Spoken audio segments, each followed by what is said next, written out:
Greetings, my fellow Americans. This is your president, Samuel Ronan speaking, and today is Taco Tuesdays, the day where we talk about U.S. policy, politics, and news. As you can undoubtedly tell, I am a little sick, and honestly, I'm not sure how well I'm going to do in this stream. My throat is awful. I keep having nasal drainage and a bad headache that I've been fighting, so we might not make it until 10, but we're going to do our best. So hopefully we do make it until 10.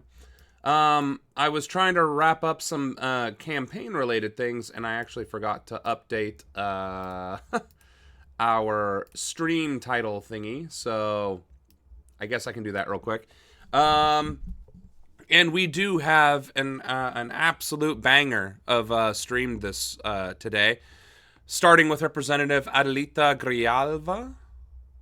Grijalva. Yeah, I think that was right.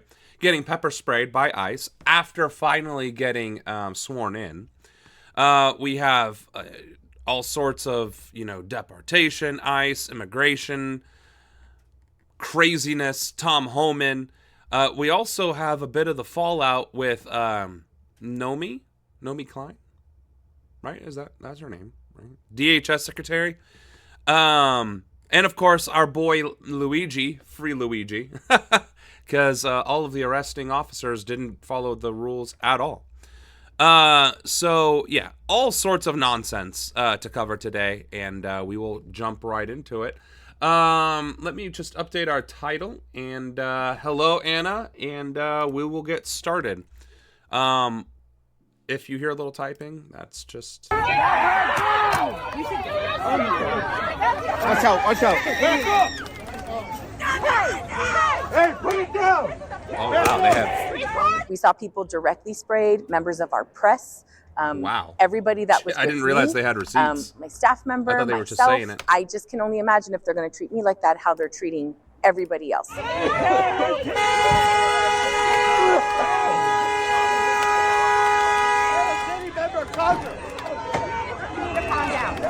You guys need to calm down and get out. Hey, sir. Get out of the way. Stop. You guys need to clear now. You need to get out.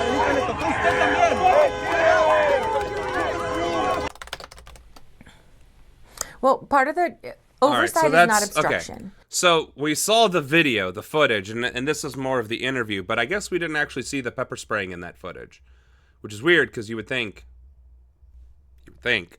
that's the main thing they would have wanted to show.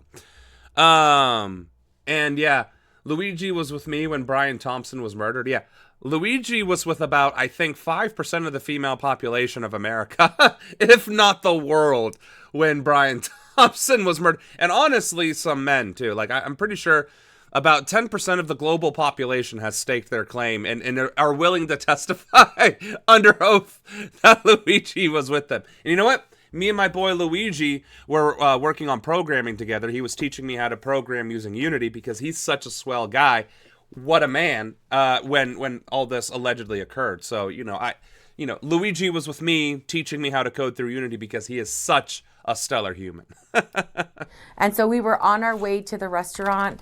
One of my staff members received a call from somebody that had been in the restaurant to say they were kicked out, that something was happening with ICE, and there was a big situation right in front of the restaurant. We were literally turning the corner. So got out of the car, went to go find out what was happening, asked if they had a warrant.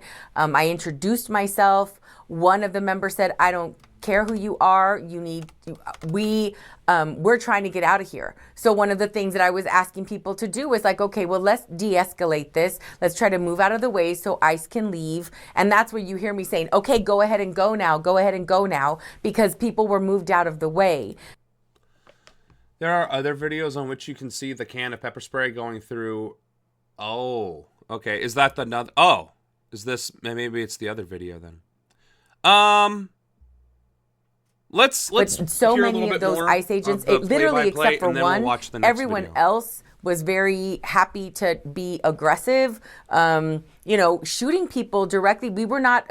There was no aggressive nature in the people that I was standing next to, and the individual who was shot the worst, right in my small little vicinity, was a member of the media with clear credentials. He was not assaulting anyone, and his entire face was hit by the officer that we actually have a picture of. And so I'm hoping to start inquiring. Wow. ICE and police directly targeting media and lawmakers at protest groups in America in 2025. I mean, it's not new. It's not that it hasn't happened before, but the brazenness of it is new and is happening more and more and more the longer this administration allows these agencies to run unchecked. So that was the play-by-play. Let's actually see if we can get with the ABC 15 political team. A member of Congress from Arizona says she was pepper sprayed by members of ICE during a raid at a Tucson taco shop on Friday, but ICE says that didn't happen. Well, here's the video. Here's ICE trying to run people over, including their taco own. shop on Friday. What? Did that lady's... Hold up. Taco shop on Friday. Are you shitting me? Are you actually kidding me right now? The rebel patch on an ICE agent? Ma'am. I don't know what episode, what movie, what series of Star Wars you watched. The rebels were not the ones terrorizing civilians in Imperial territory, and just kidnapping people in broad daylight. That was not the rebels. It did happen. It 100% did occur with the people in uniforms, similarly colored, I think, in some cases, although they might have gone more Nazi-esque SS in most cases. But it was most certainly not the rebels. Bruh. They are less cool stormtroopers, 100%. And apparently have better shooting accuracy because they keep gunning for people and hitting them straight in the face and the chest. So, unbelievable. The audacity of this lady wearing a rebel patch, which just goes to show, like, how unserious ICE is. Like, this is clearly not an actual ICE agent. There's no fucking way. This is a bounty hunter that was deputized and thinks they're being cool and hip and with it. Where, oh my god. I can't, that is, I keep missing, like, where it's explicitly, but like, it, oh An ICE raid prompting a protest in which a sitting member of Congress says she was pepper sprayed by federal agents. Was sprayed in the face by a very aggressive agent, pushed around by others when I literally was not being aggressive. Oh, yeah? That would A video imply... shared by Representative Adelita Grijalva shows something hitting the ground by her feet and letting off some sort of smoke. And videos captured by our sister station, K-Gun, show Grijalva, Arizona's newest member of Congress, talking to agents.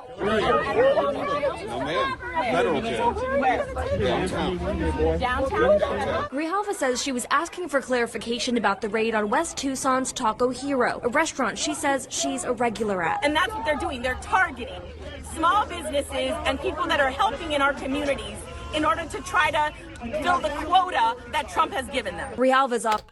I mean, don't get me wrong. It takes a certain amount of chutzpah to walk up to an armed stormtrooper and get in their face, whether you have the authority to do that or not, because these people have shown an unwillingness to cooperate, an unwillingness to compromise, let alone an unwillingness to, I don't know, follow the Constitution. So, good on her for doing that. Obviously, she's doing it for the clicks and the sound bites, but you know what? Even if she is altruistic, and I'm not shitting on her for saying that she's doing it for clicks, this is a good thing. If you're going to do anything for clicks, highlighting fascist behavior in America and the fact that they are willing to be aggressive towards a sitting member of Congress, that's absolutely the kind of publicity stunt you want to pull. 1,000%. If Taylor Swift came down here and did the same thing, if, Travis Kelce, who's other, like, really famous people right now? I don't know. I only know from my generation. So Scarlett Johansson, Jessica Alba, Halle Berry, right?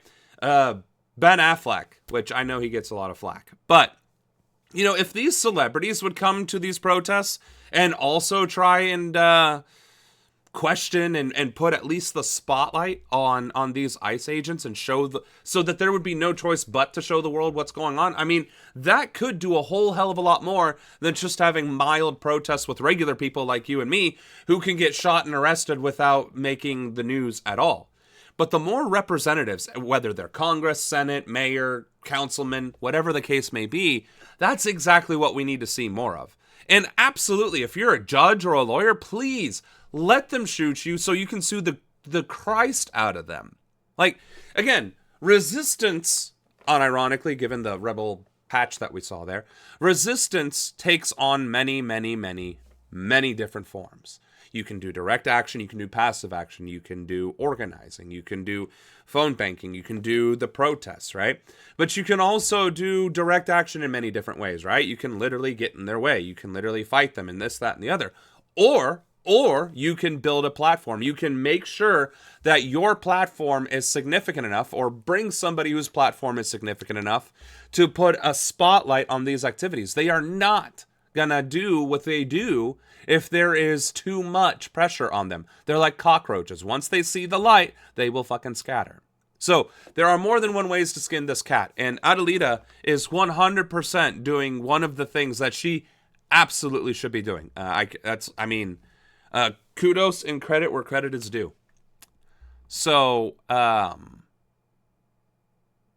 yeah, I think that pretty much covers that. Let's go ahead and... Oh, Ohio, of course.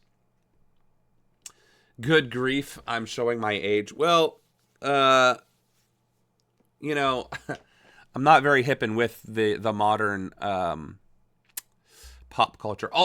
Olivia Ortega? No, Jennifer Ortega. No. It's something Ortega from Wednesday. I know her. I know Ortega. I know the last name anyway. Olivia, damn it. I knew it had some sort of Jenna Ortega, Olivia Rodrigo. Ah, there we go. Yeah. Olivia Rodrigo. She's the singer.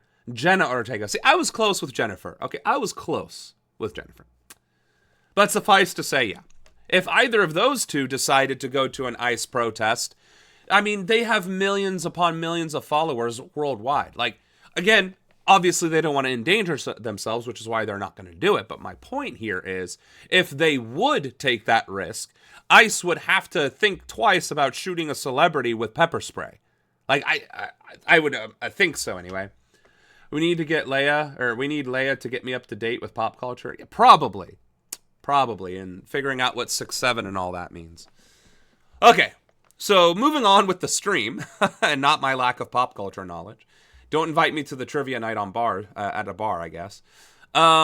We gotta represent Ohio, right? Ohio University. Guys, she spent her afternoon inside the Oklahoma History Center. Oklahoma. I'm sorry. I thought OU being, Ohio University. So never mind. Ohio is not being misrepresented in this time.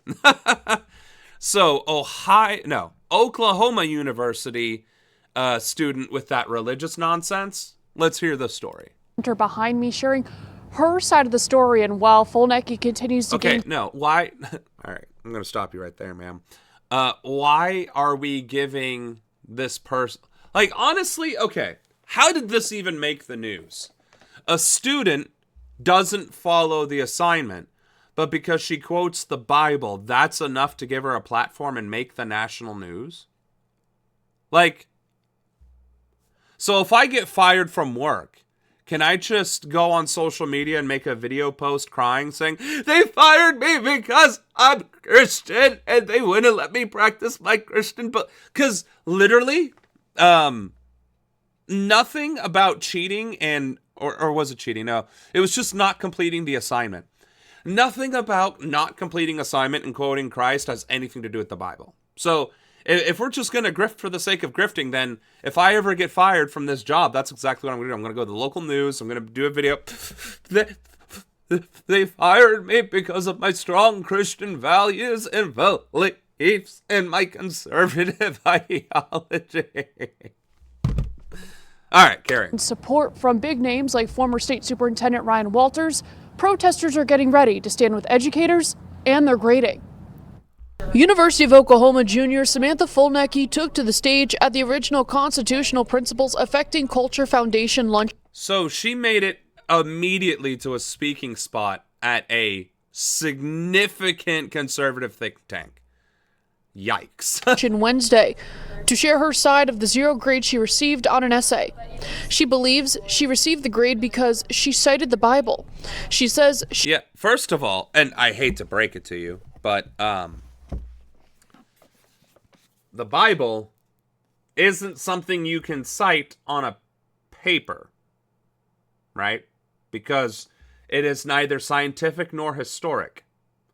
Now, if you're quoting a passage from the Bible as like a metaphor or something like that, yeah, then you can cite the Bible. But if you're trying to cite the Bible in an academic paper as a reference to prove a academic point, then no. And that shouldn't be a debate. She did reach out to the TA asking them to reconsider the grade before filing a formal complaint with the university. I think I should have gotten 100. I've gotten 100 on every single essay I've written in this class, and I write them all the same, all the exact same. The TA has never had a problem with... I find that hard to believe. If you were writing your essays well and getting 100 on them, then why would you even risk it for the biscuit? Like this is just either oozing lying or oozing grift. Like you just decided, you know what? Today's the day I start my conservative grifting career instead of going through college because my degree is no longer considered a professional degree. Like, I don't know. What's her major? Is that even going to be brought up? Probably not. See, now I'm kind of curious. Was she like a nursing major in this class? And then they said, well, nursing majors, sociology majors, all these other majors are no longer considered professional. So she's like, well, screw it then. I guess I'll just be a conservative grifter. And run with that. Like, I just... Right, and she said, yeah, the paper was not well written, according to many people who have said or read it, and then she said that she aced them. Right, like, so, why, yeah. To way too many unbelievable things in this. How I write my papers in this class, so it has nothing to do with title or grammar or how I write or anything like that. Speaking with the press Wednesday, she expressed gratitude for those who stand with her, from students to bigger names like Governor Kevin Stitt, who described the situation as, quote, deeply concerning, to former State Superintendent Ryan Walters, who shared his reaction in a video played at the luncheon. What a rock star she is. What an absolute American hero, standing up for her Christian faith. Everybody involved in this situation that did this to Samantha should be fired immediately. It's not tough. It's called the First Amendment. It's called academics. It's called a taxpayer university. The support has been overwhelming.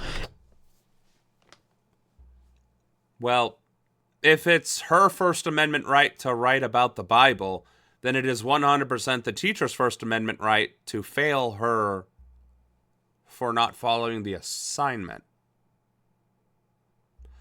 Like, and that piece of shit was the one that was headlining all of this Christian nationalism nonsense in Oklahoma in the first place and was summarily fired for doing so, for violating the First Amendment, i.e. separation of church and state.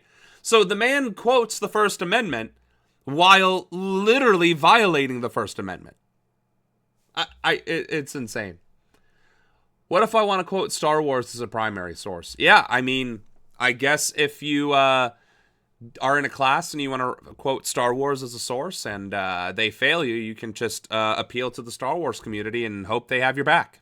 Because the Bible community will, evidently. An investigation into the matter is underway. The university says it takes concerns involving First Amendment rights and religious expression seriously. We learned the assignment will not count toward her grade, and the graduate student instructor has been placed on administrative leave. See, this is so stupid. The paper's no longer going to count towards her grade.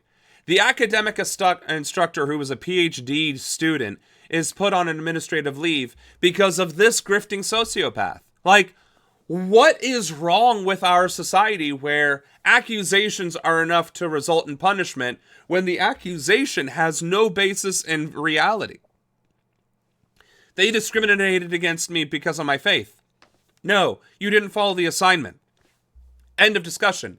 And the fact that instead of that being the case, it's, well, crap, now they're bringing up the Christian nationalism again, and we don't want the Christian nationalists at our university. So instead of pushing back against the Christian nationalists, we're going to capitulate to them and make this university more welcoming and warm to the Christian nationalists. It's just like the Nazi bars. If you don't immediately kick the Nazi out of the Nazi bar, it very quickly becomes a Nazi bar. He's not causing any problems, I'll serve him a drink. Okay, now there's 2 of them. There's 4 of them now. There's 8 of them. Shit, this is a Nazi bar now, right? If you don't want a Christian nationalist university, you don't tolerate Christian nationalism, period, dot, end of story. And if they try and put a narrative spin on you, then you push back. And you get people to defend you just as much as they're trying to dog walk you. Like, I don't understand why people don't just stand up to Christian nationalism, fascism, or any of this nonsense. All you have to do is stand up to it. And every single time, these weak-kneed, weak-spined pieces of garbage break. And it's disgusting. It's absolutely disgusting.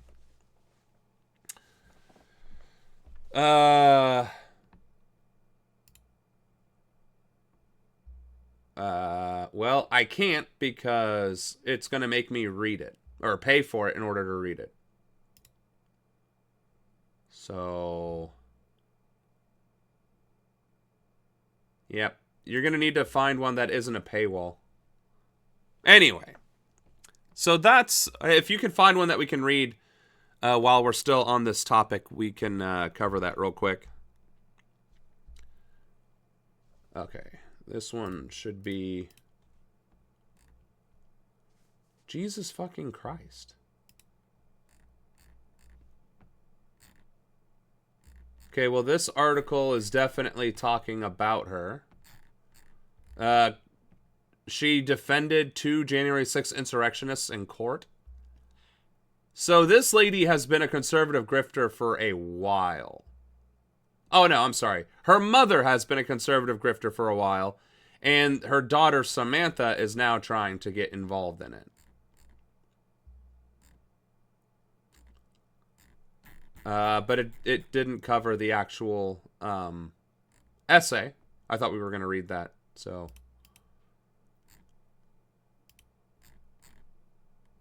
Oh, nope, here it is. Okay, now I found it. All right. So, this essay... Shut the fuck up, damn. All right, so there are 2 pages, so... and we'll minimize. Oh, really? Really? Okay. I guess we'll do it this way. All right. In the beginning... Oh, wait. To do it justice for Samantha here. All right. So, as written by Samantha, in the beginning, God created the heaven and the earth was without form and void, and darkness was upon the face of the deep, and the Spirit of God moved upon the face of the waters. And God said, "Let there be light." And there was light. And God saw the light, that it was good. And God divided the light from the darkness. And God called the light day, and the darkness he called night. And the evening and the morning were the first day. And God said, "Let there be a firmament in the midst of the waters, and let it divide the waters from the waters." And God made the firmament and divided the waters which were under the firmament from the waters which were above the firmament. And it was so, etc. Now, that initial passage actually kind of does read like a student was writing an essay. Like, in the beginning there was nothing, and then there was something, which something was now named this, and thusly we separated this from that to call this this, and that the other. And from this, we can then derive that this created this, which then became the other, which is known as that. On the second day, we then divided the this from the that from the other to create another other from this to that. Anyway, so, in the beginning, This article was very thought-provoking and caused me to thoroughly evaluate the idea of gender and the role it plays in our society. The article discussed peers using teasing as a way to enforce gender norms. I do not necessarily see this as a problem. Wow, that's a red flag, but let's continue. God made male and female and made us differently from each other on purpose and for a purpose. Wrong. God made male and rib, because the Bible doesn't include the story of Lilith, in which he did create man and woman as equals. God is very intentional with what he makes, and I believe trying to change that would only do more harm. Gender roles and tendencies should not be considered stereotypes. Women naturally want to do womanly things because God created us with those womanly desires in our hearts. The same goes for men. God created men in the image of his courage and strength, and he created women in the image of his beauty. He intentionally created women differently than men. Okay, no, I guess that's right. And we should live our lives with that in mind. So she immediately went on to the Bible aspect of it and religious nonsense, which I would have stopped reading right there and marked it a 0 myself, because, again, I need you to debate this article from the contents of the article and not your own biases, religion or otherwise. But neither here nor there. It is frustrating to me when I read articles like this and discussion posts from my classmates of so many people trying to conform to the same mundane opinions so they do not step on people's toes.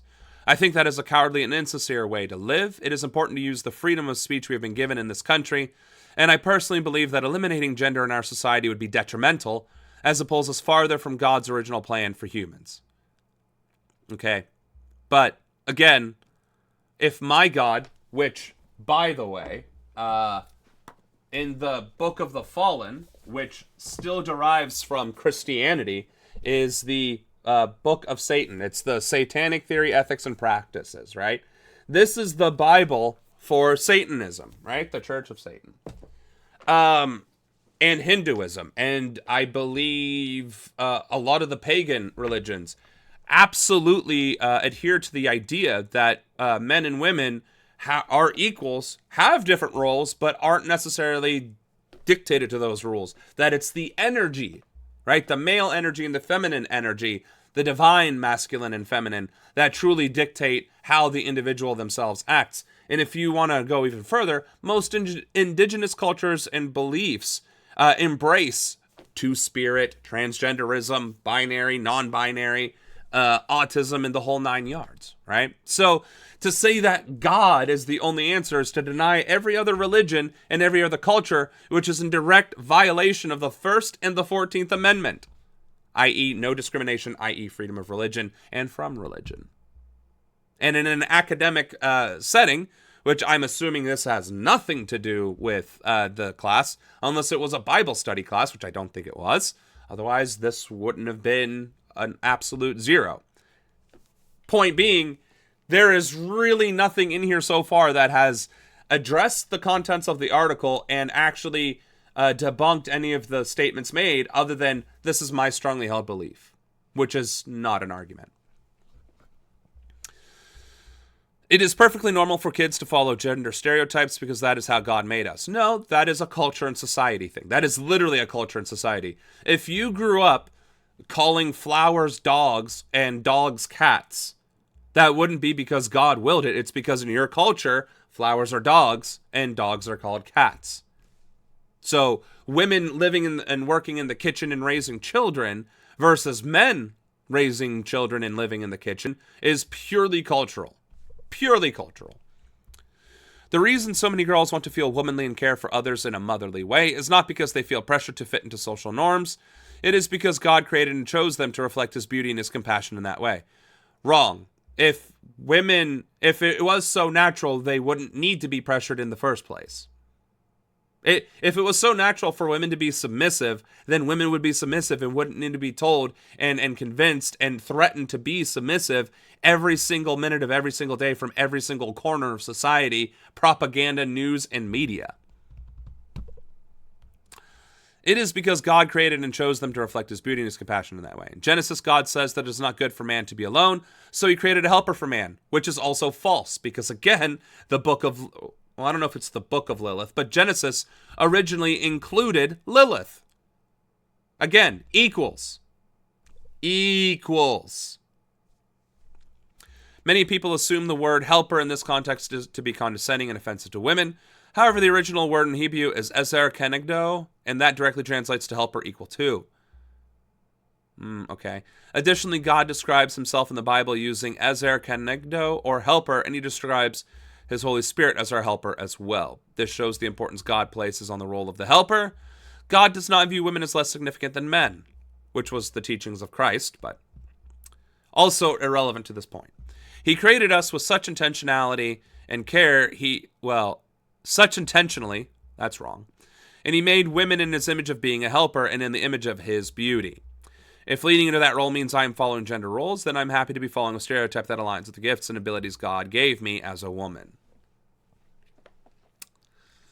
I do not think men and women are pressured to be more masculine or feminine. I strongly disagree with the idea from the article that encouraging acceptance could improve students' confidence. Society pushing the lie, there it is, that there are multiple genders and everyone should be whatever they want to be is demonic and severely harms American youth.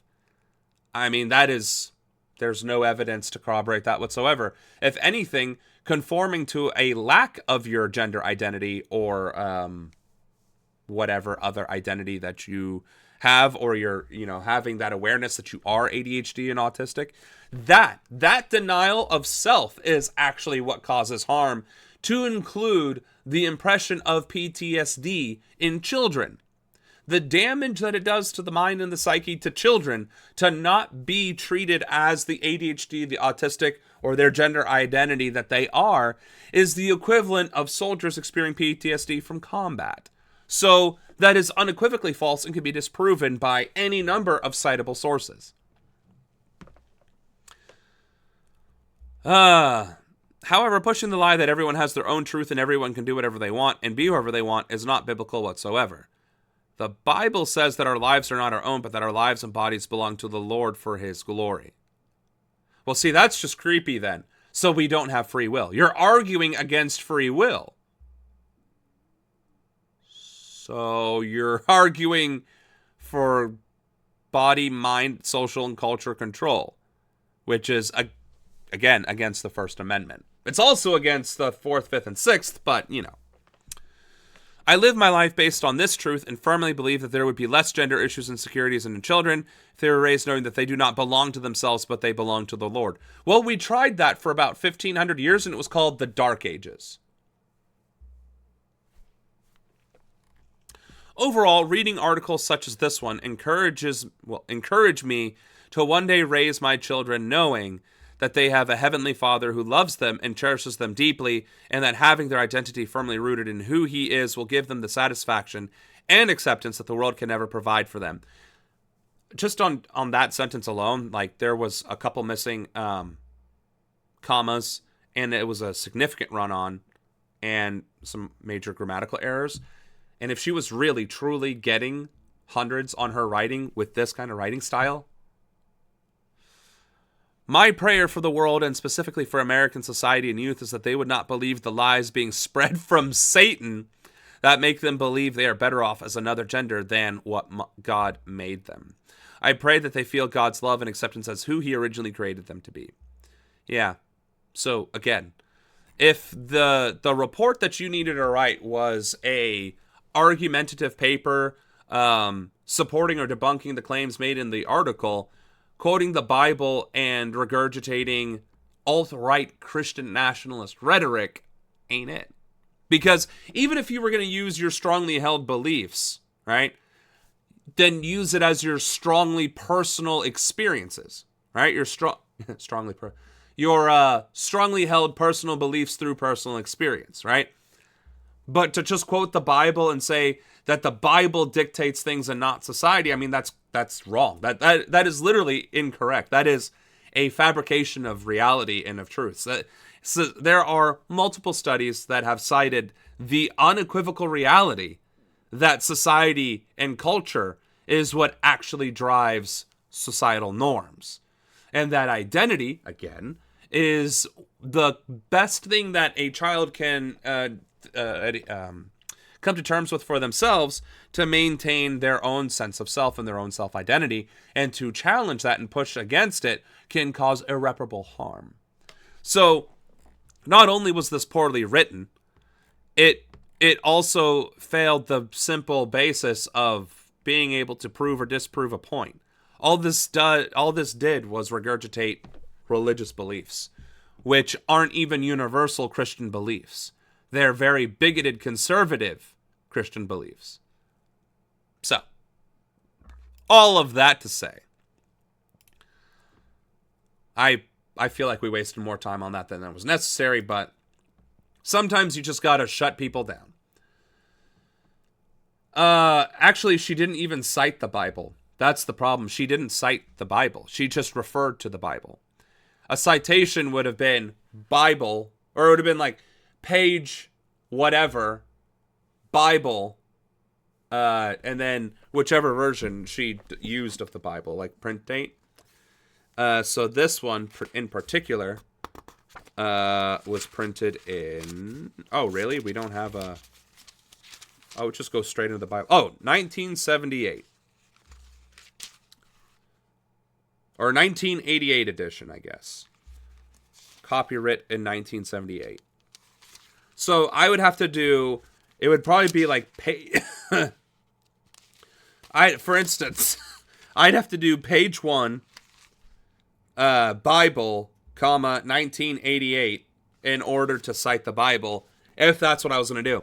At least then you're actually citing passages from the Bible to corroborate the claims that you're making. Even if you were going to try and use the Bible academically, she didn't use it correctly because she didn't literally use the citation notation to utilize the Bible. I would have given it a 0 too. I would have given it a 0 for the same reasons this guy gave it a 0. If she had at least cited the Bible correctly, I would have maybe given it a C for at least utilizing the arguments in the Bible, if she even correctly quoted them. But with her amount of run-ons, and just misspellings or grammatical errors, I don't know. A C is probably too generous as well. And again, it's badly written. I wrote better papers in high school and I had just learned English. Or in Corinthians 2:12 says, or something like that, right? That, again, that's how to properly cite something. Or, like, again, you use a bibliography to cite all your things at the bottom. She didn't do that either. Okay.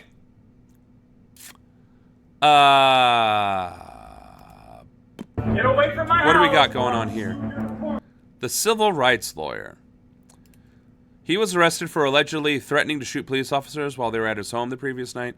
A judge signed an arrest warrant after cops told him that threatened his house. His house was besieged by police officers, where his 2 kids were inside. He was arrested at gunpoint. He spent 3 days in jail, lost his job, and was later indicted by a grand jury. Yet the entire time, there was video footage of the alleged threat that completely exonerated him, proving that he never threatened to shoot police officers. Interesting. You'll do what? You'll do what? Shoe art department is what he just said. We could back off. Daddy Watson, come to the front door with your hands up. You come out or we come in. It's Douglasville Police. We got a warrant for your arrest. You're under arrest. You got a warrant for terrorist threats, all right? Terrorist threats? To kill the officer. Ah, good old terrorist threats for telling cops, I will sue you. So... what do countries do that are definitely lacking in the freedom department?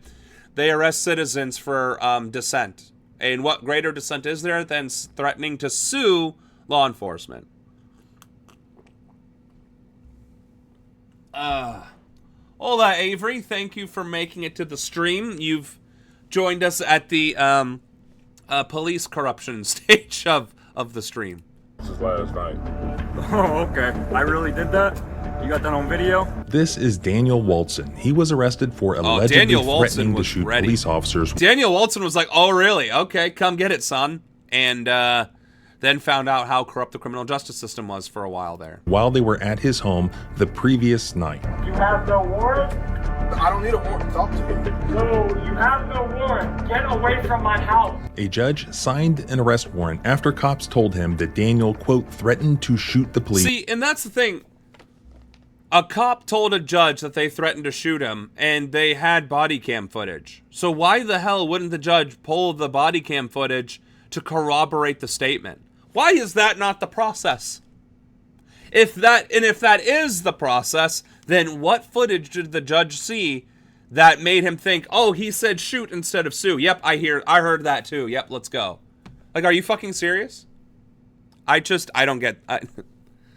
We're not going to spend a whole lot of time on this, but, yeah. For being on his property. His house was besieged by police officers aiming guns at his home where his 2 young kids were inside. He was arrested at gunpoint and placed in handcuffs. He spent 3 days in jail, lost his job, and was later indicted by a grand jury. Yet the entire time there was video footage of this alleged threat that completely... Oh, and the other officer corroborated that he said sue. He exonerated Daniel, proving that he never threatened to shoot police officers, but rather that he threatened to sue police officers. Get away from my house or I'll sue you. All right, kids, I guess that's the new rule. You can't say sue. They're just going to claim that it was shoot. I'm going to take you to court. I'm going to take you to court. I am going to take you to court. Repeat after me. I am taking you to court. To court, to court, to court. Because evidently, as corrupt as this country is becoming, or has been for that matter, the escalation and abuse of power just continues to increase. You'll do what? You'll do what? Sue our department is what he just said. We can back off. It's a wrongful arrest. It's going to be shown. You're going to have your day in court, sir. I will. So time involving an app that pretty much all of us use, DoorDash. On November 13th, DoorDash confirmed a data breach that exposed the names, email addresses, phone dashers, and you and your loved ones are at a constantly encrypted online. This is why I recommend remove information in 7 available spots and use codes back to the police officers while they were at his home on May 12th of 2025. That evening, Daniel had gotten into a verbal argument with his wife, and his wife called police because she said that she saw Daniel's gun in the kitchen. Do you not understand that my babies are in there right now? I got 2 babies. Wow. So this all began because of a marital dispute. See, don't be trashy, folks. Just stop being trashy. And now I've lost interest in this video. Yes, the cops are in the wrong, but apparently they're just trashy people as well. I saw a gun. I need to see the police. Like, just because you're white doesn't mean that there's not going to be consequences. Now, you called the police on your husband thinking white privilege, he would get, scared, get scared straight. And instead, your husband gets arrested, loses his job, has to then fight to sue the department, and probably isn't going to get much from the department because of how limited it was. He didn't get shot, he didn't get killed, he just lost his job. And the city's going to be like, well, that's, you should have, enunciated better. Okay. Let's just go straight into since we're heading into the downward spiral of, police brutality and abuse of power, let's just go straight into ICE corruption. Family trying to get their loved one back. Her deportation is making international news because of this video we're going to show you. It shows her being dragged last week by people who appear to be officials in Ghana. The woman's attorney says she was deported from the U.S. after living in our area for more than 30 years. NBC News has reported about dozens of Why were the Ghanans dragging her? What? Deportees being sent to Africa from the U.S. since the summer, part of a new third country deportation program. Wrong. It's not third country deportation if you send somebody to a country they don't belong to or came from. It's called human trafficking. That's all it is. It's a legalese way of saying it, but at the end of the day, it's human trafficking. And as Tracy Wilkins and the News 4 I-Team report tonight, the video is raising questions from her family about how deportees are treated in other countries. Mohammed Aghali's mom is his best friend. The two bought this home together in Bowie, Maryland, and he's now worried she won't return after being deported earlier this month. I felt defeated, felt like I failed my mom. You felt like you failed her? I felt like I failed her just because I'm really, do anything for my mom. He says his mom, Rabiatu Kouyaté, came to Maryland 30 years ago fleeing Sierra Leone's civil war. Mohammed was born here in the U.S. and says his grandparents joined them here and became citizens. Kouyaté never became a citizen, but was a nurse with a work permit and was required to check in with ICE every year. So, again, she was here legally with a permit and got deported anyway. I'm sorry, trafficked anyway. Like, at what point... I mean, I know public opinion is turning against ICE at this point slowly. Slowly. Not nearly quickly enough for my tastes. But public opinion is turning against ICE because it is becoming more and more apparent that they're just targeting anybody who's brown or black and just rounding them up off the streets, kidnapping, and then trafficking them back to either their original country or to some other country. And I say trafficking in both contexts because they usually, 99.99% of the time, don't have a warrant, thus are not being given due process, which means any removal of person from that vicinity is trafficking after the fact. So... But things quickly changed during her July check-in. They called her to the back, and they said, yeah, Rabiatu, you have an order of removal, so, yeah, we're detaining you. I mean, my heart just broke.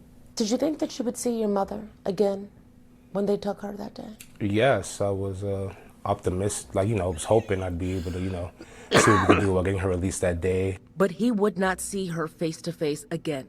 After several days, she was moved to an ICE facility in Louisiana, where she was held for months, according to her attorney. Honestly, I don't think anyone expected her to be detained just because nothing had changed with her circumstances. Immigration attorney Hannah Bridges represents Kouyaté and says while she was held in Louisiana this past September, a judge granted an order saying she could not be sent back to Sierra Leone, where she says her client had been tortured.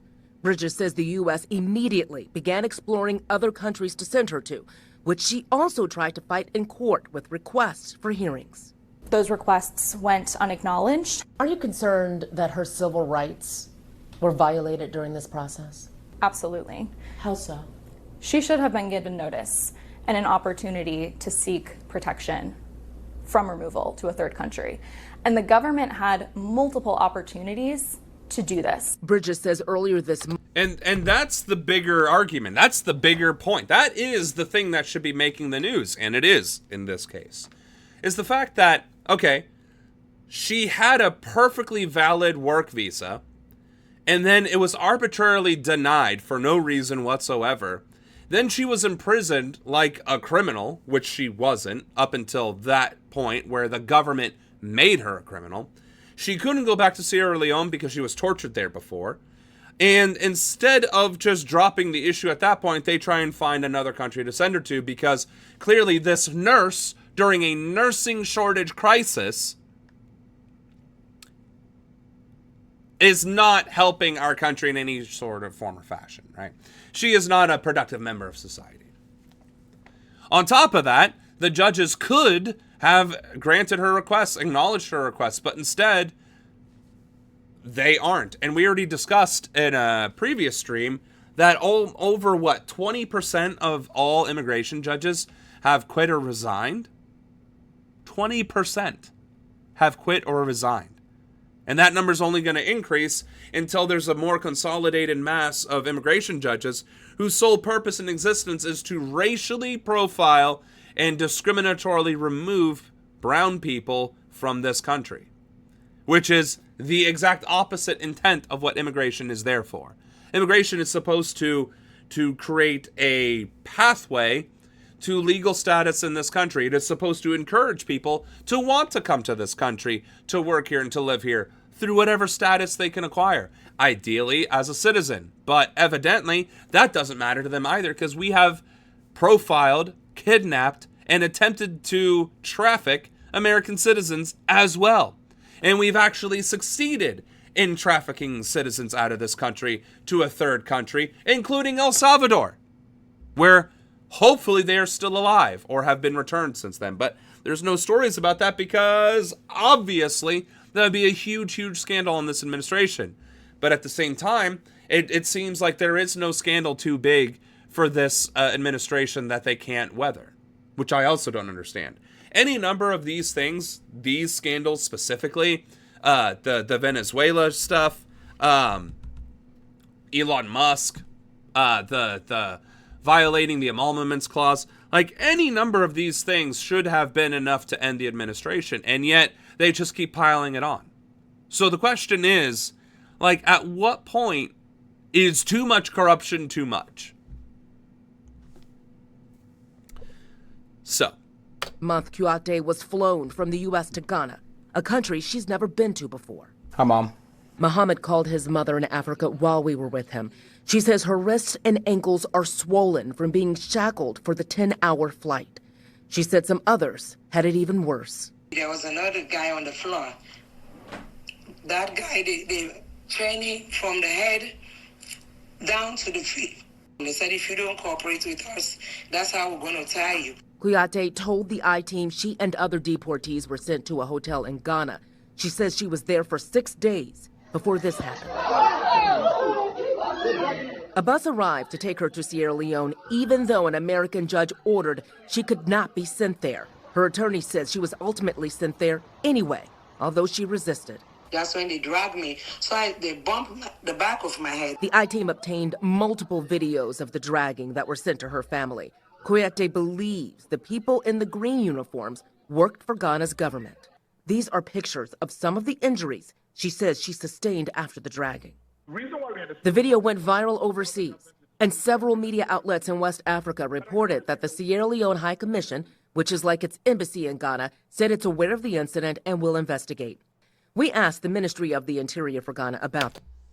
So they send her to Ghana for her safety, and then the Ghana government violates the agreement anyway and sends her to Syria. So again, it's trafficking with more trafficking. Like this woman has been kidnapped from her life, trafficked to Africa, and is being sent back to a country that is going to try and torture her or worse. Like, America just effectively signed this woman's death warrant, if not many others as well. And we're supposed to be the good guys? This is supposed to be somehow good for the country? Absolutely fucking not. They acknowledged our email, but didn't answer our questions. We received no response from Sierra Leone officials. I consider America my home. It's like I built relationships there. Kouyaté says she's safe for now in an undisclosed location in Sierra Leone, as her family sits in the home she owns in Bowie, wondering what her future holds and if she will ever come back again. Do you feel like the U.S. government has failed your mom? Yes, 100%. No, I don't feel like the U.S. government failed his mother. Not even a little bit. Quote me on that. I don't think the U.S. government failed her at all. No, I think the U.S. government betrayed his mother. Emphatically, like unequivocally betrayed this woman. And the United States government, under this administration, continues to betray American immigrants to America, by leaps and bounds. The betrayals continue with each new ICE raid, with each new public kidnapping, with each new trafficking between concentration camps into their other countries. The abject betrayal of violation of the DACA agreement, of granting citizenship to people who committed to a full term of service in the military, and various other agreements, i.e. the fact that they're on visas and have work agreements, or were getting a green card, or were in the process of getting their citizenship, to the point where they had one more meeting left and they would have had their citizenship. It is an abject betrayal that the U.S. government is committing against these immigrant peoples. Not a failure. a betrayal. We reached out to Maryland's ICE for comment several days ago. They asked that we share our videos of the dragging, which we did. They still have not responded to our questions about the case. In September, the U.S. Department of Justice argued in a federal court that it had no power to control how another country treats deportees. It said that Ghana had pledged to the U.S. it wouldn't send the deportees back to their home countries. The United Nations Human Rights Office has called on Ghana to stop deporting people from the U.S. to their home countries if U.S. courts have said it's dangerous for them to return. And with Kouyaté, she was the primary caregiver for both of her parents. Well, and that also brings up a point. If Ghana violated the agreement, then why are we still sending people to Ghana? First of all, I'm not saying it's ethical to send anyone to Ghana that wasn't from Ghana. I'm also not saying that it's ethical to be kidnapping people off the streets, denying them their papers and denying them their due process. But if we're going to be doing it anyway, because we are, so since we're doing it anyway, the fact that these countries aren't even adhering to their agreements, why are we still utilizing them? And then once you ask that question and you realize you keep asking that question, if they keep violating it, why do we keep doing it? 1, 2, 3, 4, 35, 50, 100. Then you come to the unequivocal solution, the answer, that is the point. Since America can't morally or ethically or legally send these people back to their home countries, they can pass the buck and the blame onto a third country and just continue to wag their finger at them 100 or 1,000 times. Because at the end of the day, it's about liability. And the fact that we continue to do this, and that public opinion continues to turn, and yet nothing changes, that is the question that should be really bothering people. Why isn't anything changing, especially if public opinion is shifting? Why are we allowing our country to kidnap and traffic people? And why are we trusting countries to adhere to those agreements, to violate those agreements and not hold them accountable? Why are we becoming the very thing we swore we would never become?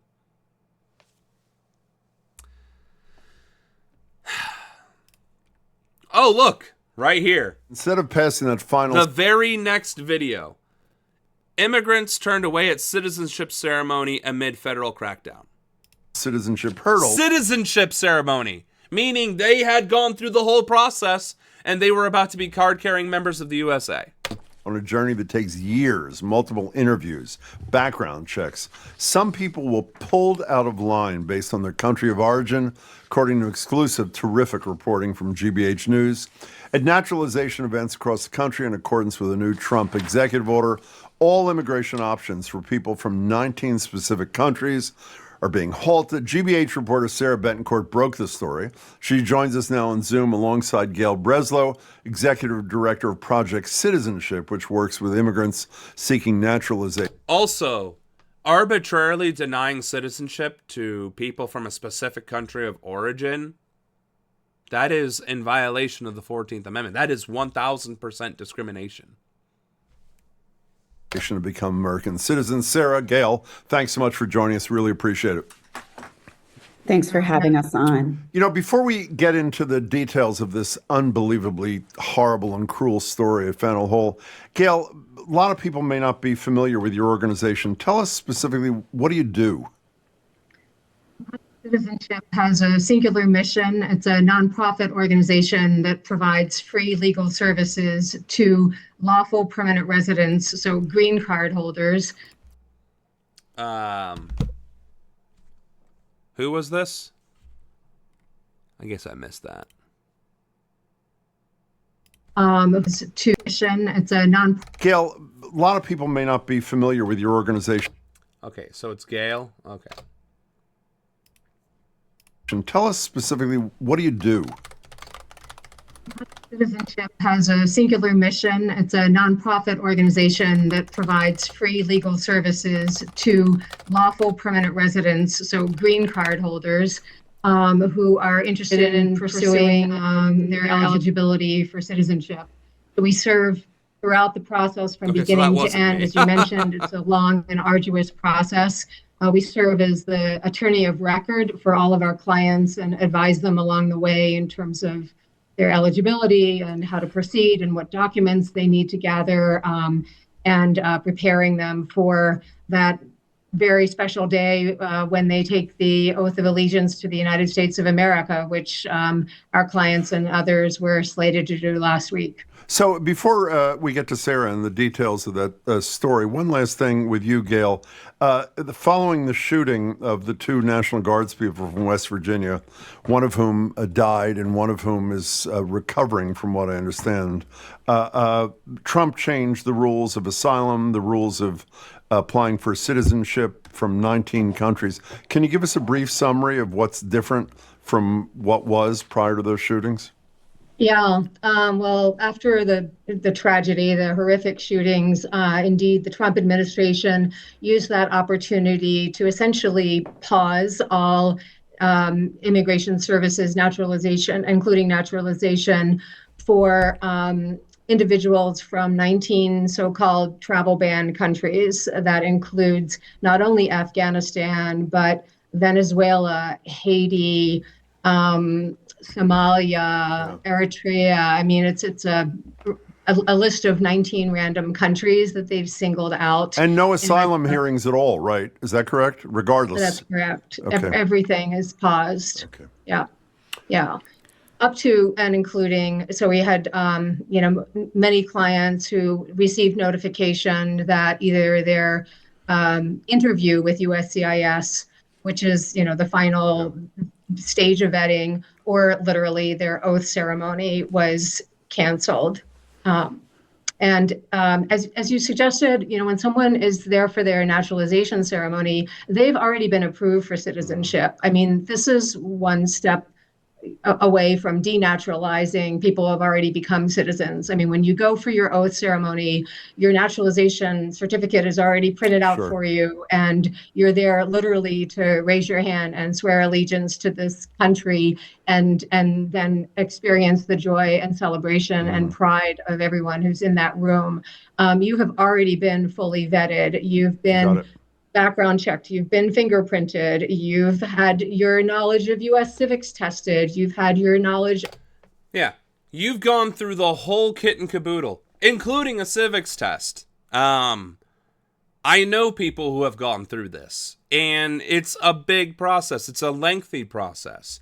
And to literally yank it away from you at the literal 11th hour, like the 11:59th hour, is absolutely insane. Like, that is absolutely insane. And it's, again, nothing but racism and discrimination.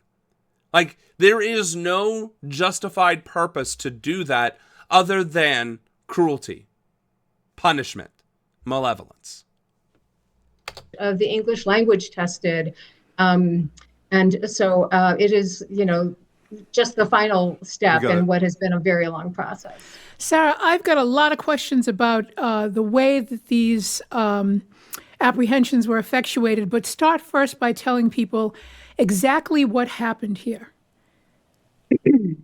I appreciate the question. So I sort of want to preface this with, in fiscal year 2024, almost 24,000 people in Massachusetts were naturalized, right? And in this situation, we have the federal government, because of the situation in Washington, saying, which they created themselves by having National Guardsmen deployed in Washington, D.C. to begin with. Again, you couldn't attack National Guardsmen patrolling the streets of D.C. if you didn't have National Guardsmen patrolling the streets of D.C. to begin with. Secondly, betraying the trust of people who we utilized in the global war on terror, and we offered protection to and citizenship, and then denying that or any sort of support for them. What response did you expect? A thank you anyway? Please hit me again? Like, no. The American government under this administration is betraying our allies, our neighbors, and would-be Americans who are on their very last moment of their very last minute of their very last hour of the citizenship process. Betrayal is the only word that summarizes these actions and behaviors. Right, and they've also spent thousands of dollars. They've gone at least 7 to 10 years. I don't know what the residency requirements are. We could maybe look that up at some point. But yeah, usually there's a residency requirement, and then there's, of course, the process, which could take years in of itself. You even have to get paperwork sent directly from your country of origin saying that you have no criminal record, right? So, like, there's a whole lot of rigmarole to prove that you're ready to be a citizen, swearing your allegiance to the country, and proving that you're ready and able to understand American society and, again, civics, which, again, if you were to give that test to the average American would fail.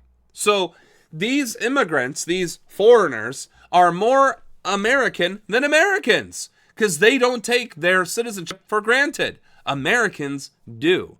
And that's even being questioned and threatened by the Supreme Court. Look, we're going to place a travel ban and these countries on the travel ban list in this category of people we're not going to consider applications for.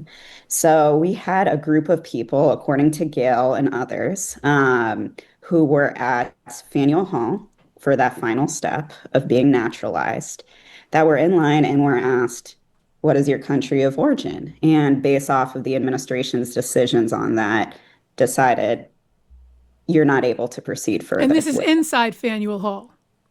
My understanding is yes. Gail can speak to that further. We have spoken to a couple of people who did not wish to be named for this story.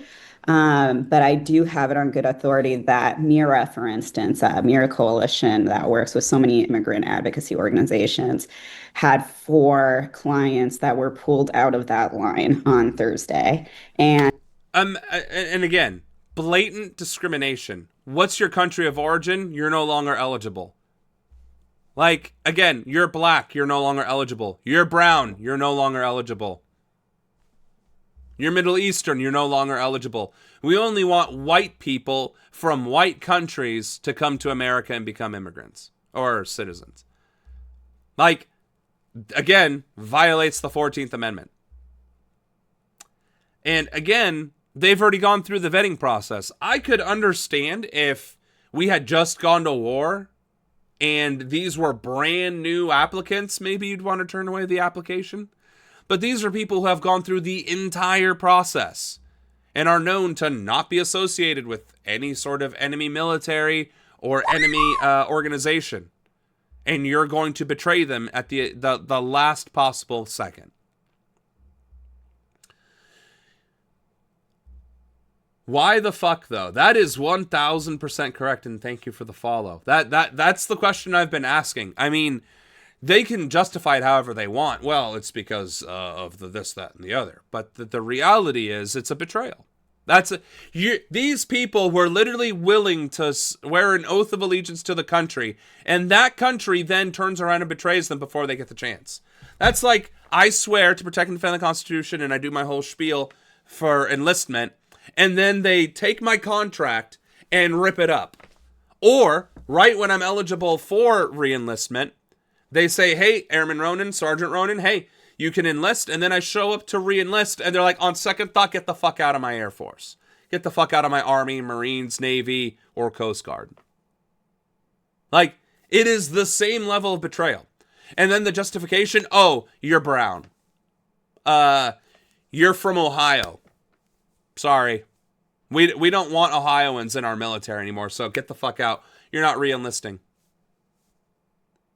And again, we've already done this to transgender people, to queer people, and we're getting very close to doing it to women and minorities broadly in our military, to create a truly white supremacist military, which should scare the shit out of everyone.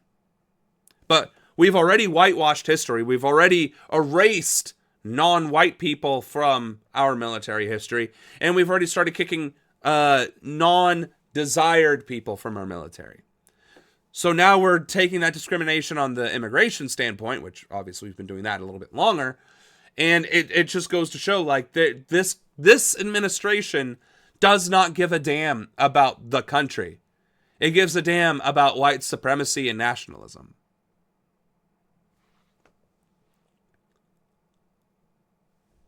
IDF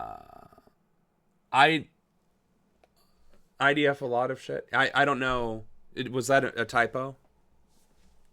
I don't. What does the IDF have to do with this? But yeah, no, it's absolutely disturbing to say the least. We're an hour into it. There's 7 more minutes left of this video, and it's not that I don't want to watch this video, but this is barely a quarter of the way. It's not even a quarter of the way through our playlist, so we kind of need to go further. So let's try this next one.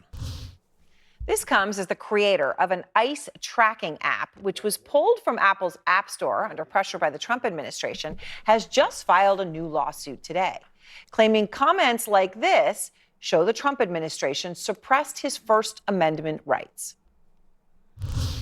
We had Apple and Google take down the ICE block apps. Hope they continue to comply with that. Out front now is the creator of the ICE block app, Joshua Aaron. And Joshua, it's a pleasure to talk to you again. Obviously, tonight, a big development, this lawsuit. Why do you think you have a case against Trump? Well, I think we have a case because they violated our First Amendment rights.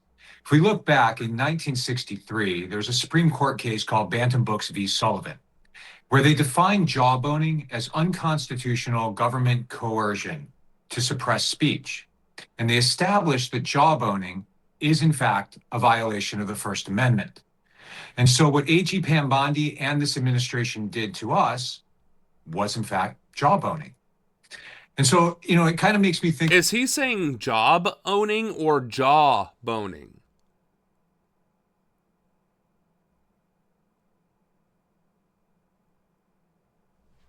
Why is Dharma whatever not banned already? All right.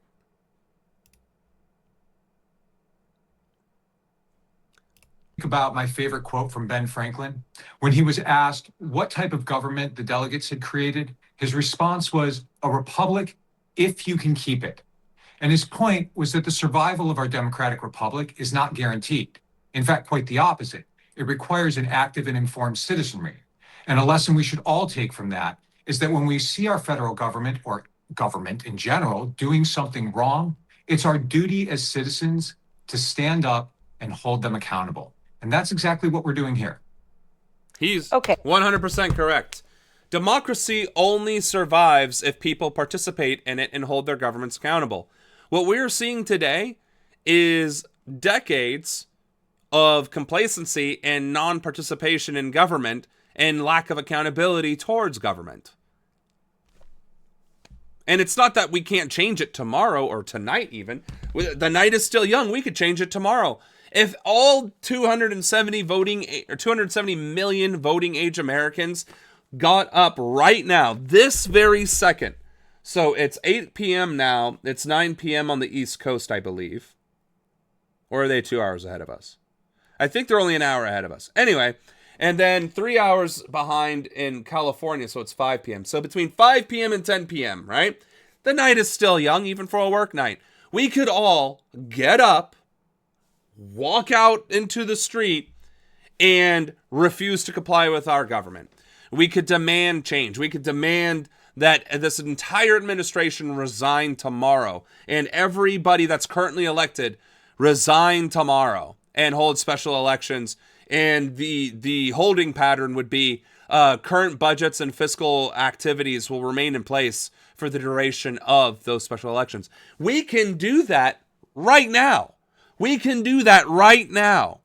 Everybody could get out right now and protest our government and demand that they resign at the local, state, county, and federal levels. We could do that right now, but we won't.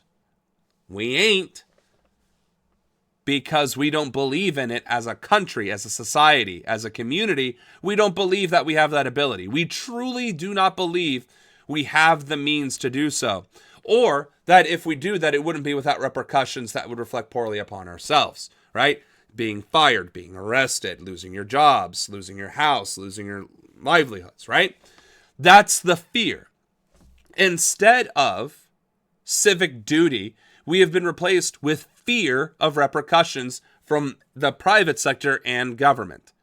And that is because the private sector working with government and vice versa have established decades worth of propaganda filling our brains with that fear, which has then led to our complacency, which is now why we have an unchecked, running rampant with corruption government discriminating blatantly against Americans or would-be Americans, violating our First Amendment rights and causing all sorts of chaos.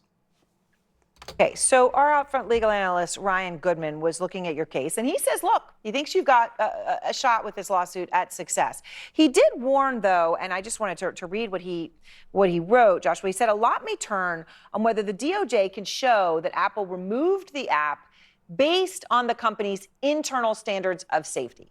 And basically, this is the argument that someone could see a post on the app about, oh, hey, ICE agents are here at this Target parking lot, for example, and that somebody could see that, be sitting, lurking on the app, and then come and target those ICE agents violently.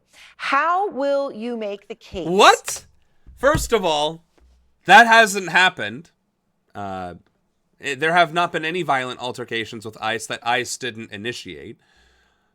But that is one hell of a stretch. It's like, well, this app could be used to engage in violence against our agents. It's like, yeah, and Facebook has a shitload of white supremacist, white nationalist, neo-Nazi, the fucking Proud Boys, and other groups in just America alone that have organized attacks, demonstrations, and other activities that have harmed or killed individuals with the government or who are innocent bystanders. So, what?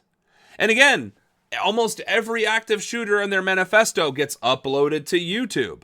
So is YouTube culpable for all of those deaths and the potential violence? I guess YouTube should just shut down entirely because of the possibility of somebody posting a video to threaten. Like, what? That doesn't even make sense. That argument is so paper thin. Let's see how he responds. That your app does not pose a risk to agents by this people notifying where they are. Well, I think it comes back to the same rhetoric that's been used since the inception of any kind of public law enforcement reporting in the digital platform. I believe it was Waze who did the first one with speed traps. And so the local, state, and federal officials, they used the exact same rhetoric. Somehow they figured if you could see a police officer doing a speed trap in public and you told somebody else about it, magically they were going to jump out of their car and start smashing the police car and attacking the police officer. Obviously, that's ridiculous. That doesn't happen. What do? They slow down and they avoid the conflict. That's what it was developed for. And in fact, in 3 different places in the app, it says, for informational purposes only, do not obstruct law enforcement. So this was never intended to be anything other than an informational tool that allowed people within a 5-mile radius of the reported sighting to decide for themselves whether or not they wanted to approach the area in which ICE was sighted. Which is in right there. That's his liability. That is his liability covered. Hey, informational purposes only. Just like if I give you legal advice. This is the screen. All right. Hi, my name is Samuel Ronan. And for educational purposes only, I am going to give you the following legal advice. Lawyer up. Do not talk to police. You do not have to comply with law enforcement without a lawyer present, up to and including for just minor traffic stops. Will that officer harass you? Yes. Record them and show that they are abusing their power and authority. But for educational purposes only, because I am not a lawyer and I cannot give you legal advice, because my legal advice, even if I could give it, might not be relevant to your state.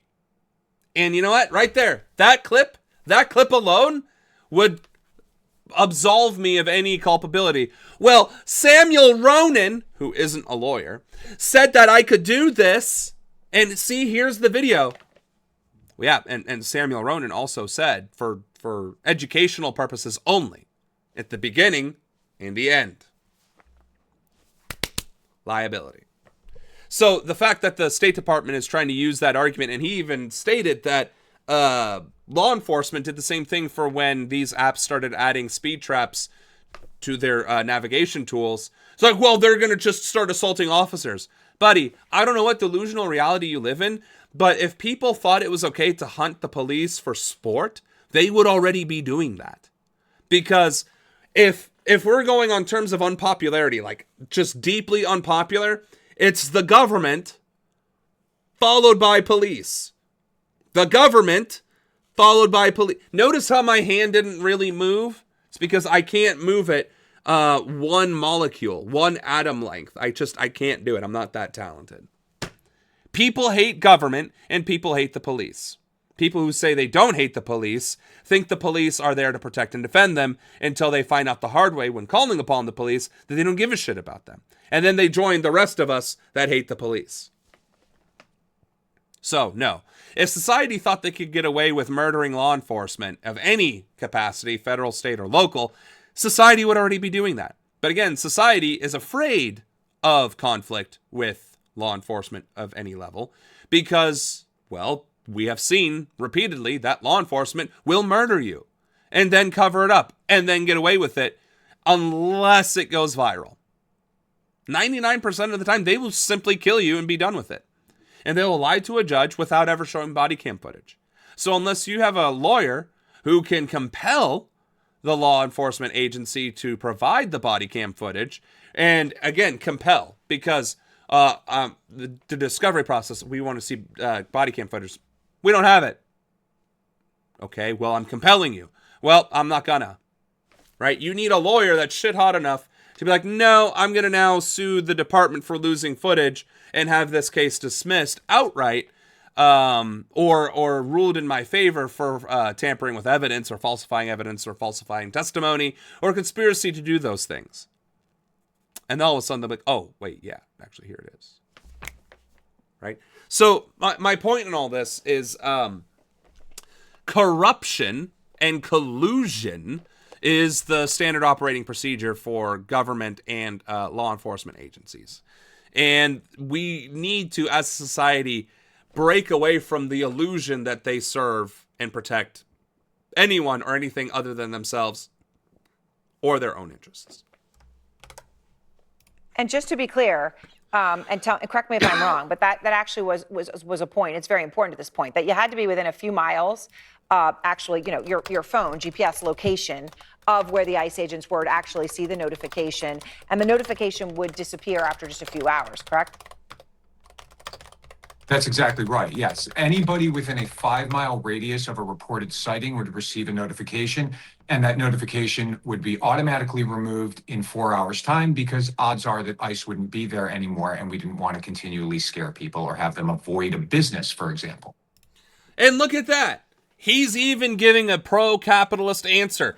We would never want to disrupt capital flow in the area. We just want to protect citizens who might be disrupted from engaging in capital in the area. You know what?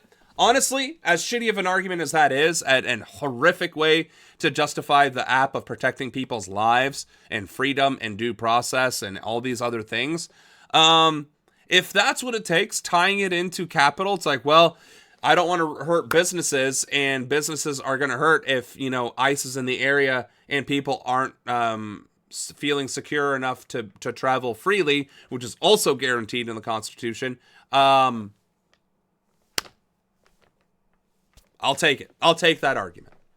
All right. We did watch most of that video. Speaking of the travel ban. The Trump administration's countries of concern now expanding to more than 30 nations. The Department of Homeland Security releasing the new number. There are currently 19 countries. Oh, don't worry. We're getting to this bitch. Honestly, we can get to her next, but there are technically 2 videos in between. On the ban list, including Afghanistan, Venezuela, and Iran. Secretary Kristi Noem has yet to comment on the specific countries that have been added, but she did say this in an interview earlier this week. And the president is continuing to evaluate countries. Listen, if they don't have a stable government there, if they don't have a country that can sustain itself and tell us who those individuals are and help us vet them, why should we allow people from that country to come here to the United States? Ma'am, we're not a stable country. We can barely vet our own people, as is evinced by the fact that you're in that position. So, what? For more on this developing story, let's bring in Alex Perche, who is live in Washington. So, Alex, what exactly do these bans mean, and which countries could be added to the list? Well, Perry, so the administration is calling these countries of concern. And Secretary Noem has been kind of tight-lipped as to how this list is expanded. This list is created by going on a map that has already been pre-written by Marco Rubio as bad brown and black. Right? So the entire continent of Africa, most of the Middle East, other than Saudi Arabia and Qatar, and then pretty much all of South America, except for Argentina, is labeled as deny, as threat, or brown bad, black bad, brown bad again. That's how it is. It's racial profiling. That is 1,000% what it is. And you know what? Well, that's libel. That's accusing the president without any proof. Take me to court. Take me to court. Trump raped little girls on Epstein Island. Trump raped every single one of those women that accused him of rape, but never made it to trial. Trump violated the rights of hundreds of immigrants and enslaved them by withholding their passports, forcing them into labor, and then later on debt in order to get his property built. Trump has committed treason and fraud in countless ways in this administration, and his policies are deliberately and malevolently racist and discriminatory by design. They are deliberately racist and discriminatory. So please sue me. Please sue me so I can get your footnotes and prove in court, like, no, look, this is literally the conversations they're having. These are the notes that they are taking. And Marco Rubio is heading it up. As you've laid out, we've got 19 countries that are currently restricted, 12 that have full-on bans, 7 others that have restrictions on their citizens coming to the U.S., but they include Afghanistan, Somalia, Iran, Haiti, and Venezuela. But the one thing that we do know about the countries that the administration is looking to add is that Secretary Noem said if they don't have a stable government, if they can't sustain themselves, and also they're saying if these countries can't help the U.S. vet their citizens that are coming, then they are at risk of being added here. But this is a direct response to the administration is saying to that attack on those 2 National Guardsmen here in D.C., that deadly attack by that Afghan national. And then what does this mean for immigrants who are already in the United States? Yeah, so that remains a little unclear. Now, listen. What that means is the return to the post 9/11 days, where discrimination, xenophobia, fear, and again, unjustified deportation or processing of their paperwork becomes the norm again, which is what? Discrimination. So, yes. These restrictions are specifically for citizens of those 30, now more than 30 countries that are trying to come here. So presumably, if you are already here, it doesn't affect you. And that is how these travel bans have played out in the past. But again, Perry, the big... Presumably in the past. Again, this administration is deliberately being racist and discriminatory and xenophobic towards specific countries and nationalities. No, they're going to be targeted. We've already seen people be kidnapped in broad daylight on a traveler's visa who were just visiting New York, get picked up in the middle of New York in broad daylight and attempted to be trafficked to some other country. So no, we are engaging in discriminatory racial profiling, kidnapping, and trafficking of just brown and black people. Well, mostly brown, but it's going to start shifting to black as well, as we start adding, African countries to it. And the fact that people like him, who happens to be black, are just trying to report on, like, well, that's not how we've done it in the past. Of course not. We would never do it weird like that. No, we're just following the rules. Buddy, you're already being racially profiled by police. Luckily, you probably dress nicely out in public, so you haven't been a victim of it. But guess what? That's not going to spare you once Ghana, Sierra Leone. I'm just going to have to Google Africa real quick. African countries. Especially Algeria, Angola, Cameroon, Chad, Djibouti, Ethiopia. Right? Like, once all these countries start making it to the list, right? All these flags start making it to the list. Like, no fucking way. No fucking way. Especially Nigeria, right? The Congo, Libya, Sudan, Chad, Mali. Yeah, like, there's no way. There is no way. As these countries start getting listed on the thing, they're going to start targeting black people broadly. Just generally, black people are going to start getting targeted. And at that point, if white people are still saying, well, they're still going after the criminals, then you stop talking to those white people, and you stop being friends with those people, and you publicly shame those white people for being racist scum. Because that's where we're heading. We are 100% heading towards black racial profiling. Oh, I'm sorry, I thought he was Chadinese. I thought he was Nigerianese. Oh, my bad. I didn't realize he was Nigerian. Or, I already did that joke. Chadian. My bad. I didn't realize you were black from the Bronx, from Los Angeles, from Columbus, from the West Side. My bad. You looked a little too Congolese. My bad. No. And once that starts happening, and that normalization occurs, we're fucked. It's not a point of no return, but that is the point where uprising needs to start happening. Because we're approaching it rapidly. And that isn't an embellishment or hyperbole. That is literally the next step. That is the step that is being primed presently by banning people from those countries from visiting in the first place or getting their citizenship. Because that's how all these raids started happening against Latin countries and Latin people. President Trump is doubling down on his efforts to restrict both illegal and legal immigration to the U.S. and launching new ICE raids on Democratic cities after this tirade against Somali immigrants in Minnesota. And we're not listening to that. So,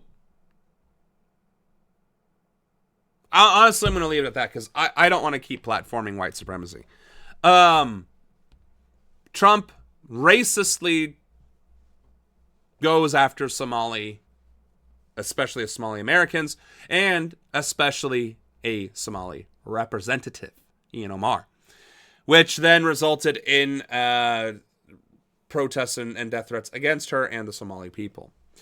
So, Tom Homan, I'm not going to watch it. I don't think we need to watch it. Again, I'm sick of this white supremacy, even though we have to talk about it. Suffice to say, this is that normalization. This is the first step into the normalization of being anti-black as well. Sure, right now it's anti-African, but who can really tell them apart? Just like with the Latin immigrants. Well, who can really tell them apart? They look like they were from foreign land, but they're American. How was I supposed to know? They just look brown. That's the point, motherfucker. Racial profiling. That's not okay. It's illegal, in fact. And yet we're doing it anyway. It's policy. Because nobody is holding ICE accountable, just like nobody's holding Israel accountable. And now we are setting the stage to go after African countries to then broadly envelope black people in America and return them to slavehood like the South wanted to begin with. crazy how fascism, when it's not thoroughly and completely exorcised from society, devastated, burned to the ground, and its ashes sowed into the fields, that it always finds a way to spring back. And it's crazy, too, that even in places like Germany, where it is illegal to be a Nazi, where it is illegal to do a Heil Hitler or any of the other Nazi rhetoric, can still allow the AfD to exist despite perpetuating the exact same rhetoric. If you don't unequivocally and unilaterally keep that shit out of society, it will take root and it'll eventually flourish until it becomes a problem. Lots of U.S. citizens and people with valid identification are getting caught up in the Trump administration's crackdown on illegal immigration. These individuals include Native American actress Elaine Miles. You might know her for her roles in The Last of Us or Northern Exposure or Smoke Signals. Elaine Miles says ICE agents approached her last month near a bus stop in Redmond, Washington, asking her for her ID. When Elaine Miles gave them her tribal ID, which is federally recognized, she says one of the ICE agents called it fake. Joining us now is Elaine Miles and Darren Thompson from Sacred Defense Fund. Which the audacity of that in of itself. You're handed a tribal ID and the original immediate response is that's fake.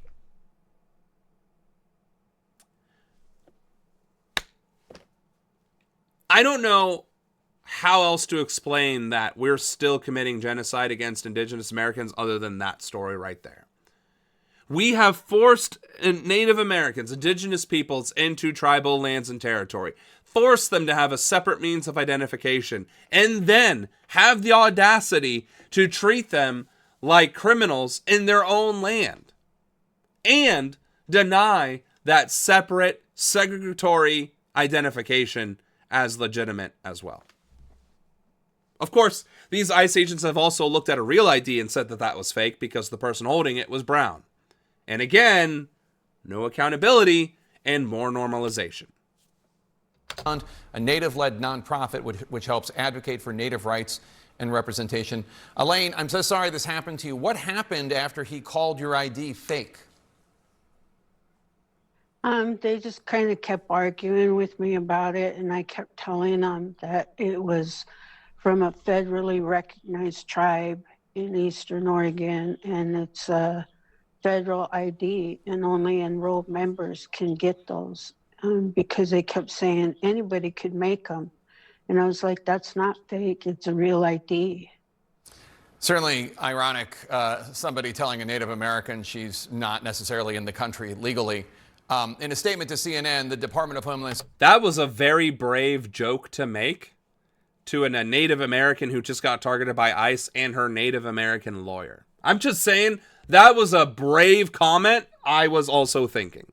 And actually stated in a different tone and context. Security says, quote, allegations that DHS law enforcement officers engage in racial profiling are disgusting, reckless, and categorically false. Adding, quote, ICE was conducting targeted immigration enforcement traffic stops and encountered Elaine Miles driving a vehicle registered to an illegal alien. She was never arrested. Any claim that ICE questioned her tribal ID are false. Driving a vehicle registered to an illegal alien? Where's the evidence of that? And how can an illegal alien register a vehicle with the state if they didn't have a valid ID in the first place?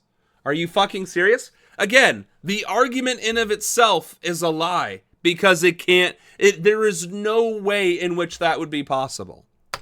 ICE agents are trained to recognize tribal IDs and accept them as proof of status, unquote. That is the official government response. Elaine, what is the truth there? And again, that's the official government response when the reality is that that's not what's happening. Again, the government can say whatever it wants to try and push liability. It's forcing us to go to court with each and every single little issue, which is something that most people cannot afford to do or even have the means of understanding on how to do. Is your response? I even asked them, because they are federal, I asked them, I go, you're a federal agent, you should know the tribal IDs and the tribal rights that we have, the treaty rights that we have. And they all just kind of looked at me, and I keep saying after I talk about it so much these last few weeks, I wonder if they were really, really ICE agents or just bounties, because I know bounties are being paid. And if they're going to hire these bounties, they should educate them on our tribal rights. Elaine, Okay. The bounty hunters. That's a major, again, red flag. Most of these ICE agents committing the atrocities are probably bounty hunters. Now, that isn't to say that actual ICE agents that went through training and whatever else aren't committing atrocities as well, because undoubtedly they are. And there's already been a long-standing and an ever-increasing history of discrimination and racial profiling within ICE dating back a decade or so. Again, once that Facebook group was revealed, where there were some extremely heinous comments and rhetoric being filtered about to include threatening AOC at the time. And if bounty hunters are being given the authority to just kidnap and traffic people off the street without any basis of tracking or verification, then we have just legalized, again, human trafficking in America against brown people of color broadly.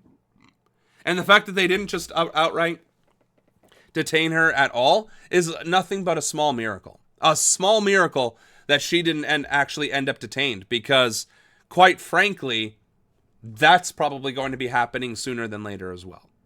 They claim that you were driving a car registered to an undocumented immigrant. Is that true? I was not driving. I was walking. And that's why I even said, what did I do? When they stopped me, I go, I didn't jaywalk because I used the crosswalk. So what did I do? Are you aware of anything similar happening to any other Native? So the official government statement saying that she was driving a vehicle that was registered by an illegal alien, which is impossible because you have to have some sort of legal identity to register your vehicle in the first place. So that's already not possible. She wasn't even driving. She was walking.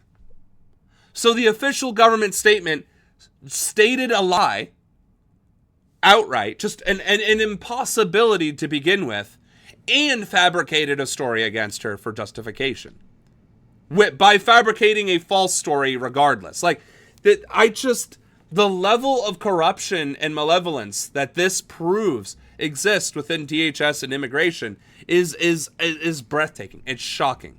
And it's disgusting. It's disturbing. It should make every single American who actually believes in this country disgusted and sick to their stomach and filled with abject rage that this is happening in our name and in our image.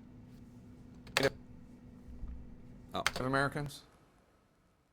Oh yeah. Ever since I've started talking about it, I've heard about many natives that have been stopped, and about 2 natives that were actually in those detention centers. And one of them was from Arizona, and it took a few weeks for her tribe to even find her in that detention center. And that's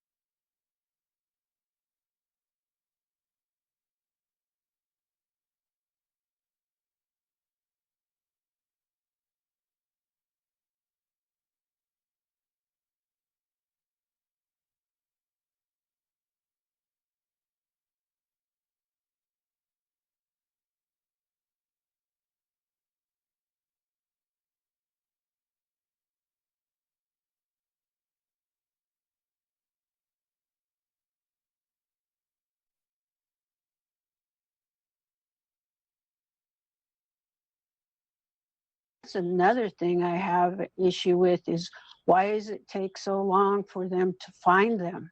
What kind of paperwork do they keep, or do they just throw them in there and not take any kind of paperwork? Because why are they putting natives in there, you know? Yeah.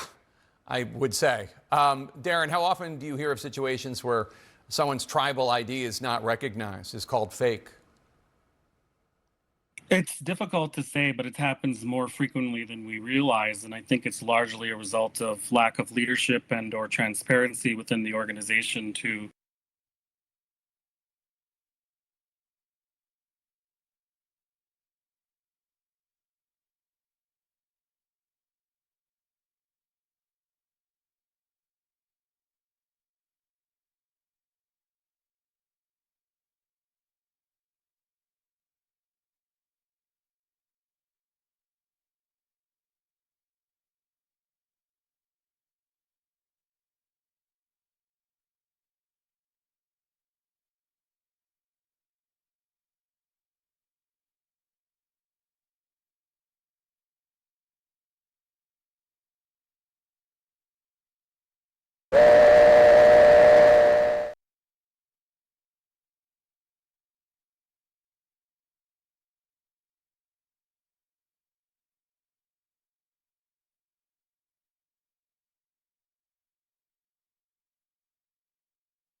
I thought you did the chancla thing. Fuck! That means I just did all that and I was muted. Ah!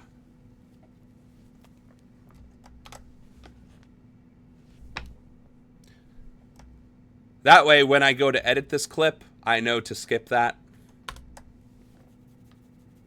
All right, let's try this again. I want to be very clear, and I want it to be on the record, that what our government is doing is not accidental. It is not a lack of leadership or a lack of training. I, Samuel Ronan, congressional candidate, presidential candidate, citizen, am explicitly and directly accusing Tom Homan, Kristi Noem, Stephen Miller, and Trump himself for authorizing or allowing it to happen, or not being aware of what's happening in his administration, for deliberately disregarding tribal IDs, racially profiling people of color, and disregarding any identification that they have, targeting people in very vulnerable locations, such as the court system itself or the final process for their citizenship, and deliberately and maliciously denying them their paperwork to then make them illegal in this country for the sole and express purpose of then trafficking, kidnapping, and targeting them to meet some unspecified quota that Stephen Miller sets. I am accusing them. I am accusing them of doing it purposely and maliciously. I am accusing them of doing it for discriminatory purposes. I am absolutely, unequivocally accusing them of racial profiling, discrimination, violation of due process for the deliberate express purpose of terrorizing, harming, threatening, destabilizing, or instilling fear, i.e. committing acts of terrorism against indigenous, brown, and black communities in the United States of America. I am saying that with every intention of being able to back that up in a court of law. Please sue me for libel.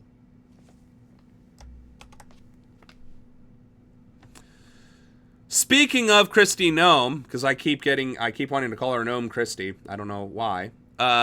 this bitch is finally on. Is Kristi Noem on her way out? A couple weeks ago, there were some initial rumblings from inside the Trump administration that while the cabinet has been pretty non-tumultuous up to this point, especially compared to Trump's first term, Kristi Noem could be the first to actually be cycled out. And now we're hearing the calls from inside the House even louder.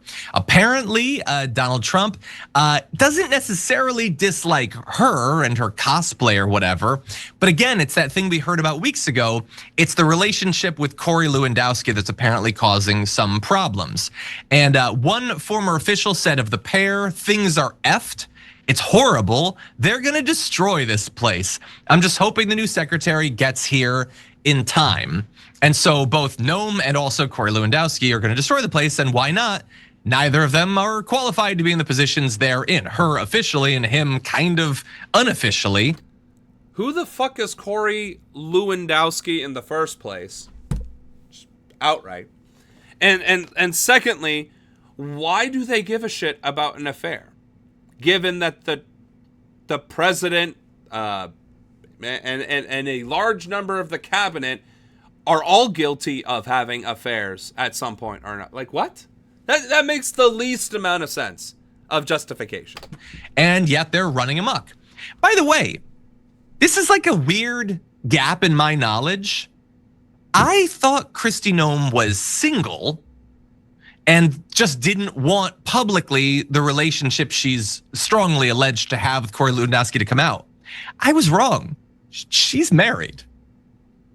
How is this not a bigger scandal? Like, it's not like it's a bunch of libs saying that she's having an affair with Corey Lewandowski, apparently. No, I disagree. Why is this? I mean, okay, let me rephrase. Yes, it is a scandal to have an affair. That technically would be scandalous. What I'm not understanding is why in this administration, an affair is considered scandalous. Because it's the woman having the affair? Is that what it is? Because I thought Boebert, doing all sorts of inappropriate things in public made her still a MAGA darling. Like that didn't blow her career up as far as I know. So why, again, is this just the excuse that they're using to get Kristi Noem out? I don't know. It's an affair. I thought it was just a relationship up until this morning. It's all right wingers saying it, and seemingly not a big issue. They love to speculate about Dems, but weird when it's Kristi Noem, nobody seems to mind. In any event, she's downplayed any tensions or concerns over anything that's happening in the DHS. In a text to the Bulwark's Adrian Carrasquillo, Lewandowski called bull ass on any talk of turnover, saying none of that is true. Which they're gonna say up until they're kicked out. And then even once they're kicked out, they're gonna lie about what the reasons were. But it's a lot of other people who are now feeling very confident talking about this. Two such officials said they believe such a move could happen, quote, really soon, relaying that they've been told Noem has been taking on less of a role in directing department memos. I don't know how much less of a role she could have.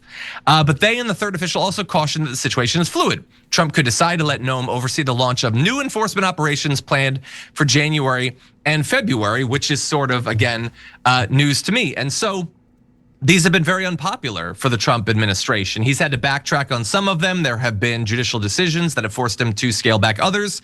Evidently, though, he's not cowed on it.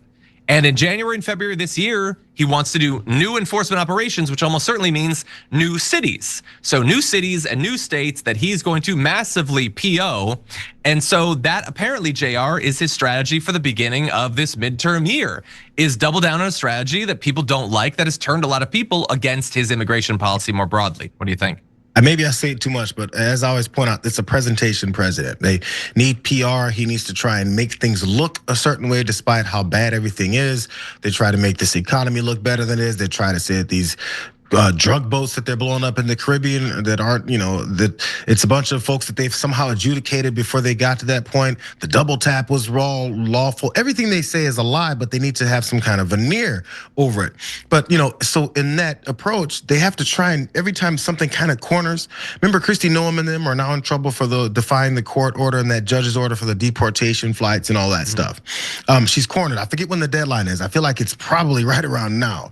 That doesn't look good. good. It doesn't feel good, and they don't want people breathing down their neck. So in order to probably, reset the whole, propaganda, maybe this would be the motivation behind them trying to get rid of her. They're like, yo, I think, the bad news has caught up to Christie, and we need to maybe have a new face there to continue with the devastating policies. But I think people are about tired of Christie. That may be the only reason behind this, just to make it look better than what it's been, but then we continue down that same road. I wouldn't be surprised if that's the basis behind it. I like that. That is an explanation that I can buy. And again, we get just browbeaten with the whirlwind of corruption that this administration does, and we cover it as it happens, right? And that's why it's impossible to keep any sort of chronology. Why can't I read that girl's essay and now I can't speak English. Like, that's bad. And I mean, the head cold notwithstanding, but anyway. There is so much happening every week, every single month, that it's difficult to keep track of, right? And so this court hearing was violated with an immediate whatever. This one was violated with a long term or a different term. Da-da-da-da-da. So what this gentleman is saying, and I don't know who this is this John Idarola and J.R. Jackson? I'm guessing, probably in a discriminatory way, that this is JR and the first guy was John. So, and if I'm wrong, please correct me. Suffice to say, he is postulating that the reasons for it is because it'll be easier to fire her and still having violated the court orders and all the other nonsense that they've been doing, so that they can continue violating the court orders, but making it look like they're taking action to actually adhere to the court orders themselves. Which goes back to the earlier question and point, which is, why aren't they being held accountable outright? Why isn't she in cuffs? Why isn't she being arrested? Why isn't she being dragged out of the office? Why isn't Dan Homan? Why isn't Stephen Miller? Why isn't Marco Rubio? Why isn't Donald Trump, who's allowing this shit to happen and exacerbating the situations with his rhetoric and speeches and everything else? Again, if you or I violated a court order, we would be arrested within seconds, minutes, hours, days, not weeks or months, and still maintain our jobs to continue to violate further court orders. Like, it's not like they've just violated one in the past 11 months. They've been violating one a day or one a week since Inauguration Day. So I'm not understanding why there isn't more being done. I mean, again, I understand why. It's complicitness. I understand that. What I'm not understanding is why people are tolerating it, right? That's the thing that should be outraging us, that the checks and balances has failed because they are not checking or balancing each other. They are in collusion. And that collusion is the problem. And that needs to be addressed. But by keeping the illusion that the checks and balances is working, or maybe to prevent SCOTUS from using whatever it can. Like, I don't know. Are they afraid that SCOTUS is actually going to start arresting people now after 11 months? I don't know. I don't know why they would have waited 11 months to start arresting people or taking action if they could have done it sooner. If I was a member of SCOTUS and I issued a ruling that was unanimous and I got to put my name on the primary ruling and I was ignored, I'd be freaking mobilizing the army to arrest these motherfuckers. Like, no, I'm SCOTUS, motherfucker. I told you no. You did it anyway. Actions have consequences. Fuck around and find out, motherfucker. Like, I don't really understand. Christie is going to go the way of Ollie North. I violated a court order of setting up a food court every weekend and feeding the homeless and went to jail. Right. And that's exactly my point. You violated a court order and you got arrested. This administration violates court orders left, right, and center, and then they just have another ruling against them. Like, that's not how that should work, as far as I'm concerned. But the conspiracy being the justification is the affair But the reasoning being a fall person, I can buy that. What's this video about? Move on tonight here to the alarming new. Yet another immigration crackdown. Notice how these are making the national news, but it's like one a day making the national news every single day now, instead of one making the national news for the whole cycle. New images this evening, a woman seen being chased by federal agents near New Orleans, screaming to be left alone. She's a U.S. citizen being chased by Border Patrol. But Homeland Security is now saying tonight it comes amid similar scenes playing out across the country as President Trump's... And the fact that Border Patrol... Well, no, Border Patrol might. ICE does not have custody over Americans. So by saying you're an American and being able to... Which you shouldn't have to prove, but the fact of the matter is, if they had a warrant to begin with and weren't violating due process, these things wouldn't be happening. Hence, they need to be held accountable. Immigration crackdown grows. Pierre Thomas with the images tonight. Leave me alone! Tonight, harrowing video showing a woman frantically running away from federal agents in Louisiana. No, we need to start saying alleged federal agents because these are clearly bounty hunters. They are very clearly bounty hunters. President Trump's nationwide immigration crackdown intensifies. Leave me alone! Masked border agents chasing that woman on foot as she screams in fear. Running into her house as her stepfather races outside, initially thinking she was being kidnapped, demanding answers. That woman was a 23-year-old U.S. citizen. DHS saying in a statement, all agents left the area as soon as they determined the individual in question was not who they were looking for. So why were they chasing her in the first place? That incident comes after federal agents pulled this woman out of a car during a border operation in Florida as she screamed she was a U.S. citizen. And this lady is white, or looks like she's white. Authorities placing her in handcuffs, briefly detaining her. Officials say she was driving her undocumented boyfriend's car and refused to comply with orders to identify herself. How can you be undocumented and register a vehicle? Please explain to me like I'm 5 how you can be undocumented and register a vehicle. Honestly,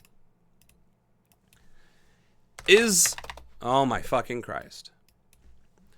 Is it possible to register a vehicle with a government agency as an illegal immigrant without any identifying documentation?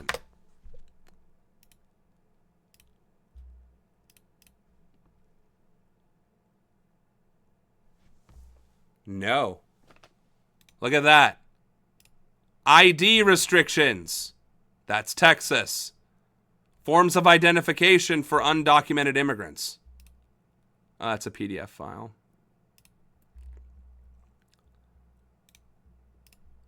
Licenses to immigrants, but that would still be legal immigrants. Unauthorized immigrants, no driving privileges. Driving privileges to unauthorized immigrants. I guess there are states. So then how do you do that? If you're an unauthorized immigrant committing a crime by being unauthorized, how are you then able to drive? Like, make it make sense. Also, Florida is one of the ones that does not offer driving privileges to unauthorized immigrants. So how could an unauthorized immigrant register their vehicle in the first place if Florida doesn't allow it? I think you can only register a vehicle if you have a driver's license, and in most states you need to be legal. Right. And that is in fact true in most states. I would say that this is definitely around 30 states.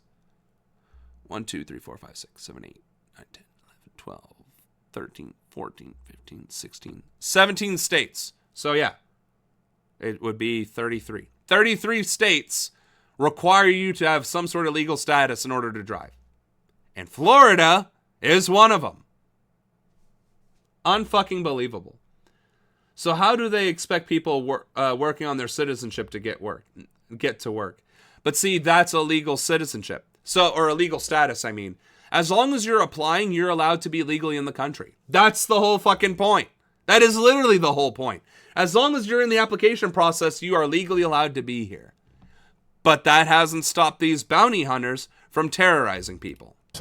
And tonight, newly elected Arizona Congresswoman Adelita Grijalva claiming she was assaulted by ICE when she joined protesters who had blocked the street in Tucson. She released this video of the alleged incident. This is like the restaurant I come to literally once a week, and was sprayed in the face by a very aggressive agent. But tonight, Homeland Security officials pushing back, saying Grijalva was not targeted, but near someone who was pepper sprayed, as they were obstructing and assaulting law enforcement. I mean, I know I've been picking up the Bible a lot during these streams, but I would be remiss to not dust off 1984 when the government, when it's a book about the government literally fabricating lies and stories to justify its actions, especially when it's against people. Unbelievable. About a year ago, the current AG wrote something out saying, do not listen to illegal orders. Let's see Red MAGA spin that one. Well, nobody should be obeying illegal orders from cops or from the president, but that doesn't change the fact that we are in a fascistic society where that is the norm now. I think that they purposely went to that restaurant every week and no one was assaulting the ICE agents. No, they, yeah.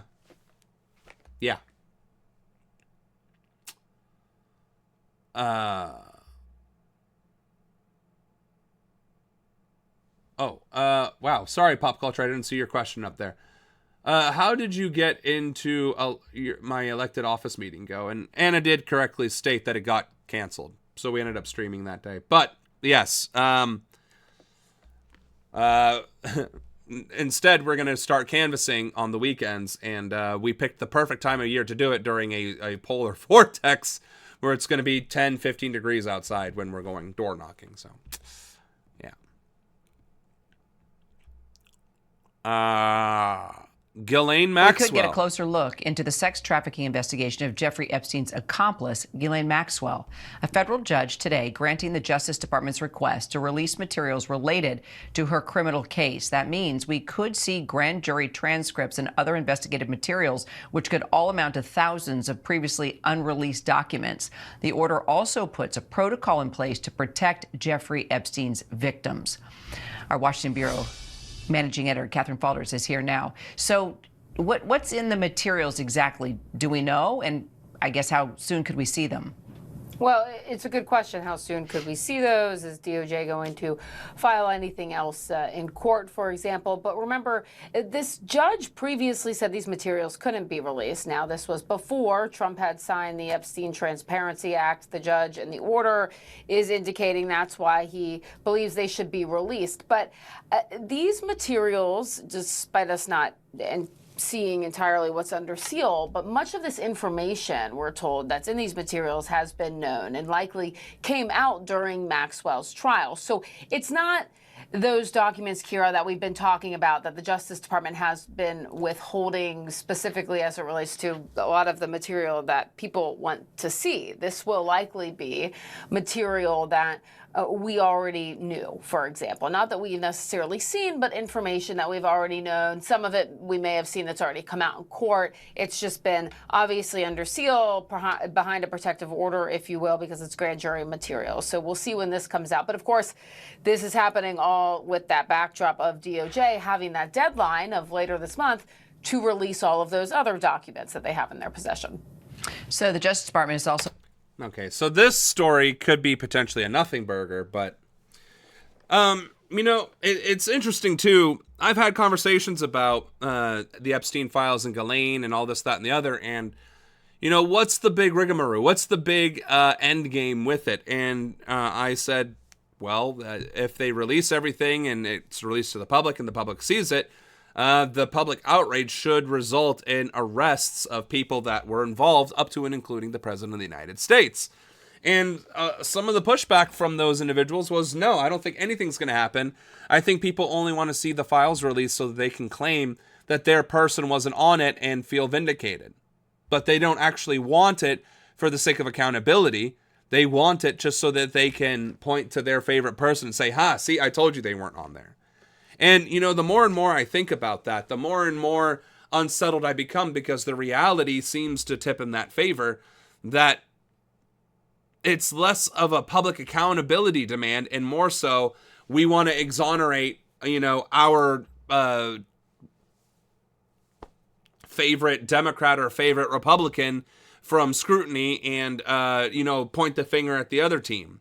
And that scares me, because if a scandal like this has become so normalized in society that it's no longer the demand for accountability and justice, and more so just a sigh of relief that your person wasn't on it, is pretty disturbing, pretty disgusting, actually. And, you know, how do we come back from that as a society if we don't demand justice or accountability? So I am hoping that that's what happens, but I am extremely fearful that it's more so peace of mind that the person I supported or you supported or whatever was or wasn't on that list, and I have the bragging rights or whatever to talk about it.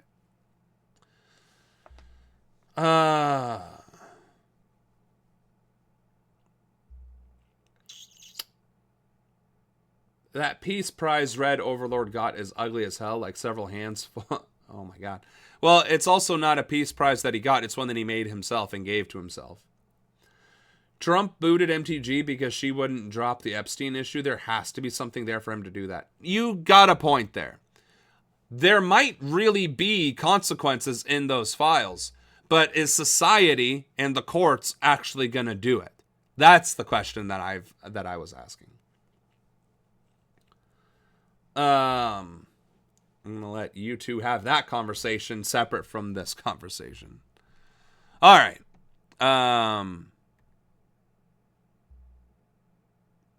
Keeping them honest tonight, a reminder from the president's man in charge of ferreting out and accusing the president's enemies of mortgage fraud. If somebody in two primary residences, that is not appropriate, and we will refer it for criminal investigation. So that was Bill Pulte, who has made mortgage fraud referrals to the Justice Department in the cases of New York Attorney General Letitia James, Federal Reserve Governor Lisa Cook, Democratic lawmakers Adam Schiff and Eric Swalwell. His warnings seem especially apt tonight because of a new piece of reporting from the investigative team at ProPublica. The headline, Trump's own mortgages match his description of mortgage fraud, records reveal. Quoting now from the article, in 1993, Trump signed a mortgage for a Bermuda-style home in Palm Beach, Florida, pledging that it would be his principal residence. Just 7 weeks later, he got another mortgage for a 7-bedroom marble-floored neighboring property, attesting that it too would be his principal residence. Instead, the two houses, which are next to his historic Mar-a-Lago estate, were used as investment properties and rented out.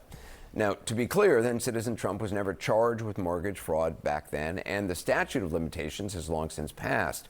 But there's no statute of limitations on double standards, even when there are Fed governors to try and force out of their jobs and former prosecutors of his, like Letitia James, to go after. So she, you will recall, won a large civil case against the president and his family business for a different flavor of fraud, falsely inflating the value of his properties. Joining us now, one of the ProPublica reporters on the mortgage story, Justin Elliott. So, I mean, I think that's kind of the whole news clip, right? Trump is accusing them of mortgage fraud. Meanwhile, back in the 90s, he did the same thing. And that's just from some investigative reporting. How much real estate has he bought in recent years? How much real estate has he bought since then that he claims is a primary residence for tax purposes or for whatever purposes?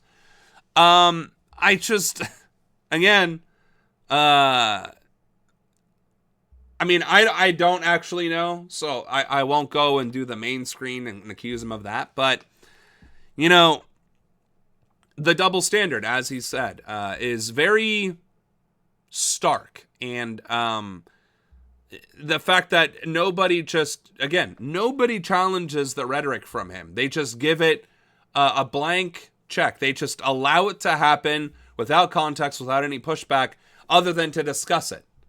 And it's like, bro, if he's lying and if he himself is committing fraud, He needs to be held accountable, and he needs to be called out on that shit. Brand new in our politics lead. Unsurprising, Jasmine Crockett is trying to run up the Democratic ladder of power bidding as a Senate candidate in Texas. Now, a Democratic senator in Texas, that's a far cry, but a black female senator that's Democratic from Texas? All right, let's roll. Jasmine Crockett is getting into the Texas Democratic primary for the U.S. Senate with the help of President Trump. Well, here's her new campaign launch video. What? She's a very low IQ person. Somebody said the other day she's one of the leaders of the party. I said, you got to be kidding. Now they're going to rely on Crockett. Crockett's going to bring them back. The news comes after former Congressman Colin Allred dropped out of the race this morning. My panel's here to discuss. Karen, what do you think of that launch video? I love it. Good for her. It's different, right? I mean, this is in this media environment, you got to break through, and that's one way to break through. And she clearly understands, at least to start in a primary, right? You got to raise money. And how do you raise money? You raise money by saying, this is the guy that we're gonna be fighting against, right? So I thought it was great. I love it. And she looks gorgeous, by the way. Here's what. Yeah, honestly, how does that talk about her running for Senate? Like, I'm assuming that was one portion of her announcement video. But hey, to each their own. I mean, if I can get Trump to insult me and use that in my primary, I would fucking use it too, I guess. I mean, if I thought that's how it would get views. Let's see. These are not the fraudulent mortgages you are looking for. A Dem just won the race for Miami mayor. What? Isn't that likely the only place blue team wins in Florida? Right. In cities with high populations tend to be democratically ran, despite the redness of the states that they might be in. Her seat was wiped out due to redistricting, but yeah, she's most likely going to lose. Well, her seat wasn't wiped out due to redistricting. She is just choosing not to run. If she can convince people to vote for her for Senate, then people could vote for her for Congress as well. So again, it's a cop-out, or that would be the cop-out. The fact that she's upping the ante and going for Senate is, I think, she's trying to build her platform within the party and building clout. It breaks a 30-year losing streak for that seat for the Dems, I guess. Karen Finney is still around. I don't know who that is.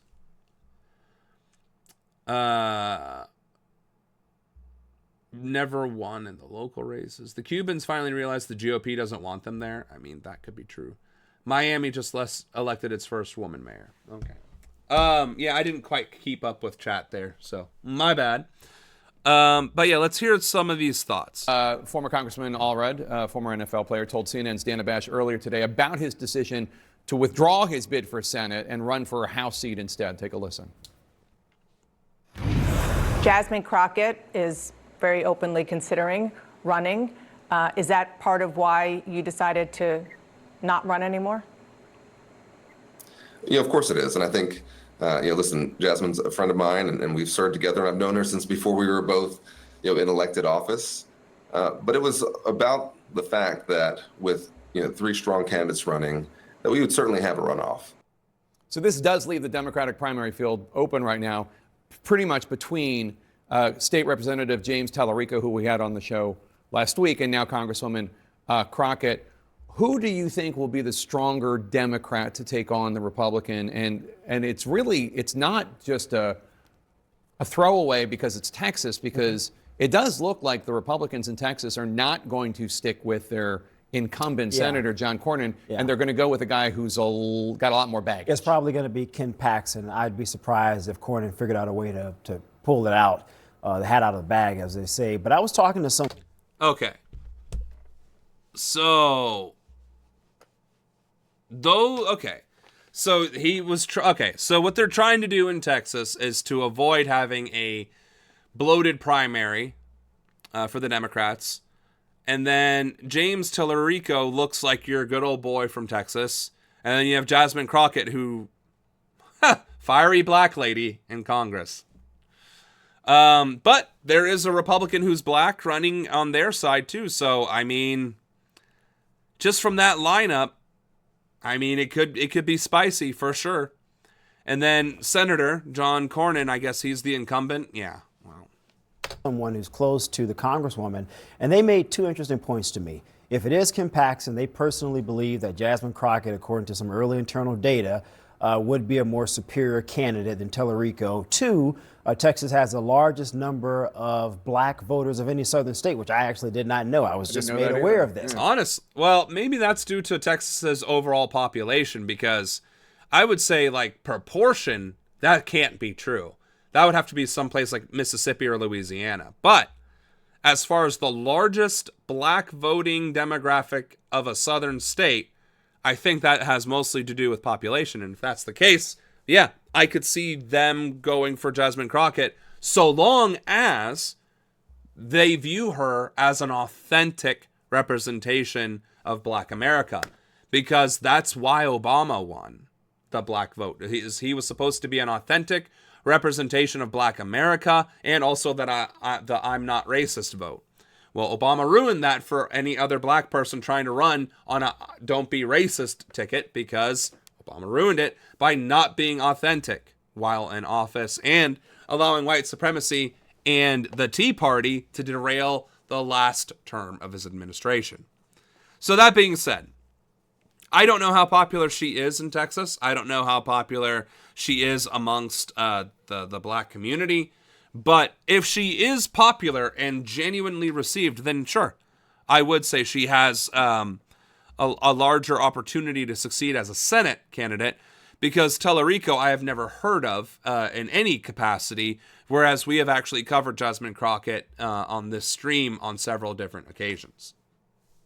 And so they're looking at those dynamics and they're saying, hey, we think we could have a competitive opportunity to potentially win the state. Now, as a conservative, I am a bit worried about Paxton. I think we should stick with Cornyn. That would be in our best interest. But it doesn't appear to be what Texas voters want, Jake. And so if that's the decision that they choose, it's going to be a tough race ahead. Well, let's talk about that. The polls on the Republican side, recent polls show the incumbent Senator John Cornyn. He's running behind Attorney General Paxton and Congressman Wesley Hunt, who's something of a conservative firebrand as well.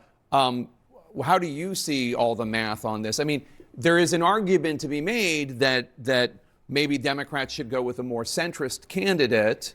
Yes, let the Democrats continue to go to the center, because that has worked for the past 40 years. What the fuck? Who is arguing that the Democrats need to be more centrist? What? If the seat is actually up for grabs. I'm not saying I'm making it. No, agreed. And look, that is going to be what you hear from, I would argue, probably the party committees, right? Because they like to play it safe. But here's the thing about someone like a Jasmine Crockett. How is being a centrist playing it safe? Here's the conservatives, here's the Democrats, and you want to go to the center. Democrats, Republicans, and center of that. That's not opposition. That's literally being fascist light. I just remembered Gothenmeyer proposed bipartisan support for this bill that would require national parks to sell American-made products, which doesn't even make sense, because a national park isn't a factory. What did they manufacture? I don't get that.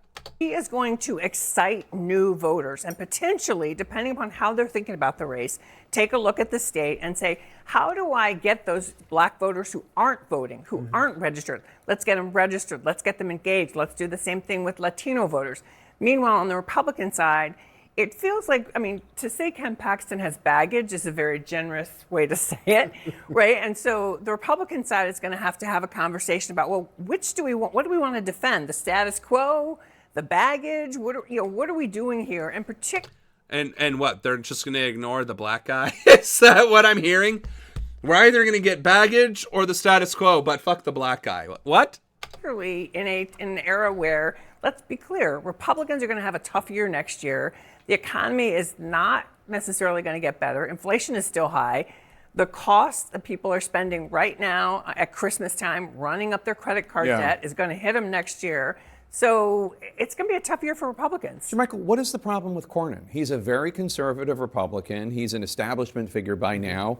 Why is the MAGA base against him? I think that Paxton, for a lot of MAGA voters in Texas, appear more closely aligned with President Trump in terms of his rhetoric. But I will add, even individuals like Chris LaCivita, co-campaign chair or co-campaign manager of the president's recent presidential campaign, he's even been on X talking pretty relentlessly about the need for Republicans to support Cornyn over Paxton and over the congressman. I mean, I think he's even said a couple weeks ago the congressman should just get out of the race all together. Wesley Hunt. Yeah. And so it shows you that even those close to the president recognize the importance of this seat. They don't want to give Paxton the opportunity to lose the seat to someone like Jasmine Crockett. And I know there's a lot that one could say about the Congresswoman on my side, but I do not underestimate her at all. I think she is very articulate in terms of her political skills, and her ability to mobilize voters, black and Hispanics, is something that, as a Republican strategist, I am watching. Where are Democrats on whether they have any shot? I mean, the pipe dream of... I'm still floored that the black guy on the panel is the Republican, knowing that the Republicans are targeting black and brown Americans for deportation, and that police brutality is on the rise and being reported on the rise. Like, that's mind-blowing. I just talk about not supporting your own interests. And I'm sure he would argue, well, why should I be a Democrat? I don't think you should be a Democrat either. I think you should be independent, and I think black and brown people, minority groups, should create their own party separate from the Democrats and the Republicans, which would then make them a supermajority in politics. But that's just me. Suffice to say, Jasmine Crockett probably can contrast herself quite well with any of the candidates from the right on the Republican Party.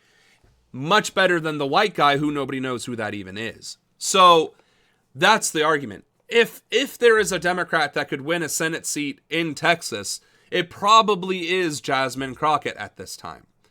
But as far as, like, you know, the likelihood and, you know, pandering to the minority groups and all this and the other, she still needs to get the GOTV for white folks as well. She just needs to get an overall appeal.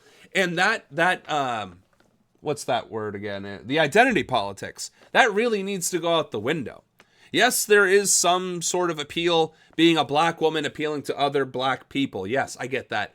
Or a minority running in Texas appealing to other minorities. I get that as well. And I hate using that phrasing, but it is what it is. However, relying on that, I am a black woman running for Texas Senate, inspires nobody. Inspires nobody in 2025. Inspires a shit ton of people in 2010, the early 2000s, the 90s, the 80s, the 70s. I am a black woman running for Senate, breaking that glass ceiling, entering into new frontiers, right? Obama broke that ceiling. A black man became president of the United States, right? So that whole glass ceiling of racial achievement is no longer as relevant as it once was. And obviously, pandering to groups has left a bitter taste in the mouths of those particular groups, specifically and especially black Americans. That's one of the reasons why the Democratic Party is polling as low as it is, because black Americans are saying, fuck the Democrats. So, Jasmine, if she's going to run an effective campaign, needs to appeal to citizens, Texans, the way Texans want to be appealed to, i.e., using that moral appeal. So,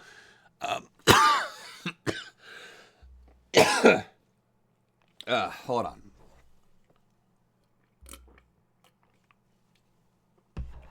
All I'm saying is, I don't think she has a good chance of winning the Texas Senate race, especially if they're counting on Republicans not doing well because of Trump, because I still wouldn't hold your breath on that. What I will say is, depending on how she runs her race, will determine whether or not she has a chance of winning. And if she relies on identity politics, she does not have a chance of winning. All right. 9:30, and we are halfway through this list. Whoops. All right. There's a lot we didn't cover yet. But some of the things that we do want to cover is this one. Former FTC Commissioner Alvaro Bedoya is here on set in the studio for more. Great to have you here. Former Commissioner, you served with Rebecca Slaughter on the FTC. Just give us your reaction to what you just heard there in response to these oral arguments today. The justices appearing to lean in favor of President Trump firing. You were also fired, we should say. I was fired same day, same email. Look, I was there as well. I don't want to prognosticate as to what's going to happen, but I agree with the sentiment that we just heard, which is that if the justices decide in favor of President Trump, it's going to unleash a tidal wave in government, because the FTC does certain things. We protect against increases in grocery prices, pharma bro Martin Shkreli, driving up critical medicine in terms of costs. But it's not just us, right? If you have a retirement account in the stock market, if you have a savings account. Talk about one of the greatest traitors to America, Clarence fucking Thomas. One of the most corrupt Supreme Court justices in history. In fucking history. And that includes Scalise, or however the fuck you pronounce that fucker's name. Drive on roads if your kid plays with toys. The toys, the roads, the securities, the savings account, they're all protected by these independent multi-member agencies. And we want those folks to do their jobs based on the law and the facts, not based on who has given how much money to this president. And that's where we're headed if the court decides that way. Talk to us a little bit about... Okay, so we don't actually have an answer on that. Anna, can you do me a quick favor and find out if there was an answer to this question? If the president can have authority over independent agencies, can you just very quickly find that, please? Breaking news now, the Supreme Court says it will hear an expedited appeal of President Trump's attempt to end birthright citizenship by executive order. The court did not explain its decision, and the case will likely be heard next spring. For more than 100 years, courts, interpreted the Constitution to give U.S. citizenship to anyone born on American soil, regardless of the legal status of the parents. Now, that may hang in the balance. Our senior Washington correspondent, Devin Dwyer. So the fact that this would be done by executive order and not an act of Congress is just batshit. Could you imagine? Could you fathom if Obama tried to sign an executive order getting rid of birthright citizenship? The first thing out of Ted Cruz's mouth would have been, he's going to get rid of citizenship of conservative Americans. That would have been the first argument against it. Same thing if Biden had tried it. The first argument out of Ted Cruz's mouth, the Zodiac killer himself, would have been, they're going to get rid of conservatives and deny us our citizenship, our American rights. But Trump does it, and all of a sudden, it's to get rid of them fucking illegals. Yeah, all of them illegals with their anchor babies. We're going to get rid of the anchor babies and definitely not target our political adversaries. So, yeah.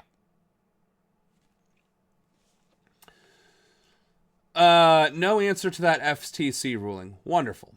He's in love with it because it comes from his buddy, and that means he's gone. I guess I don't know the context of that statement. Wow.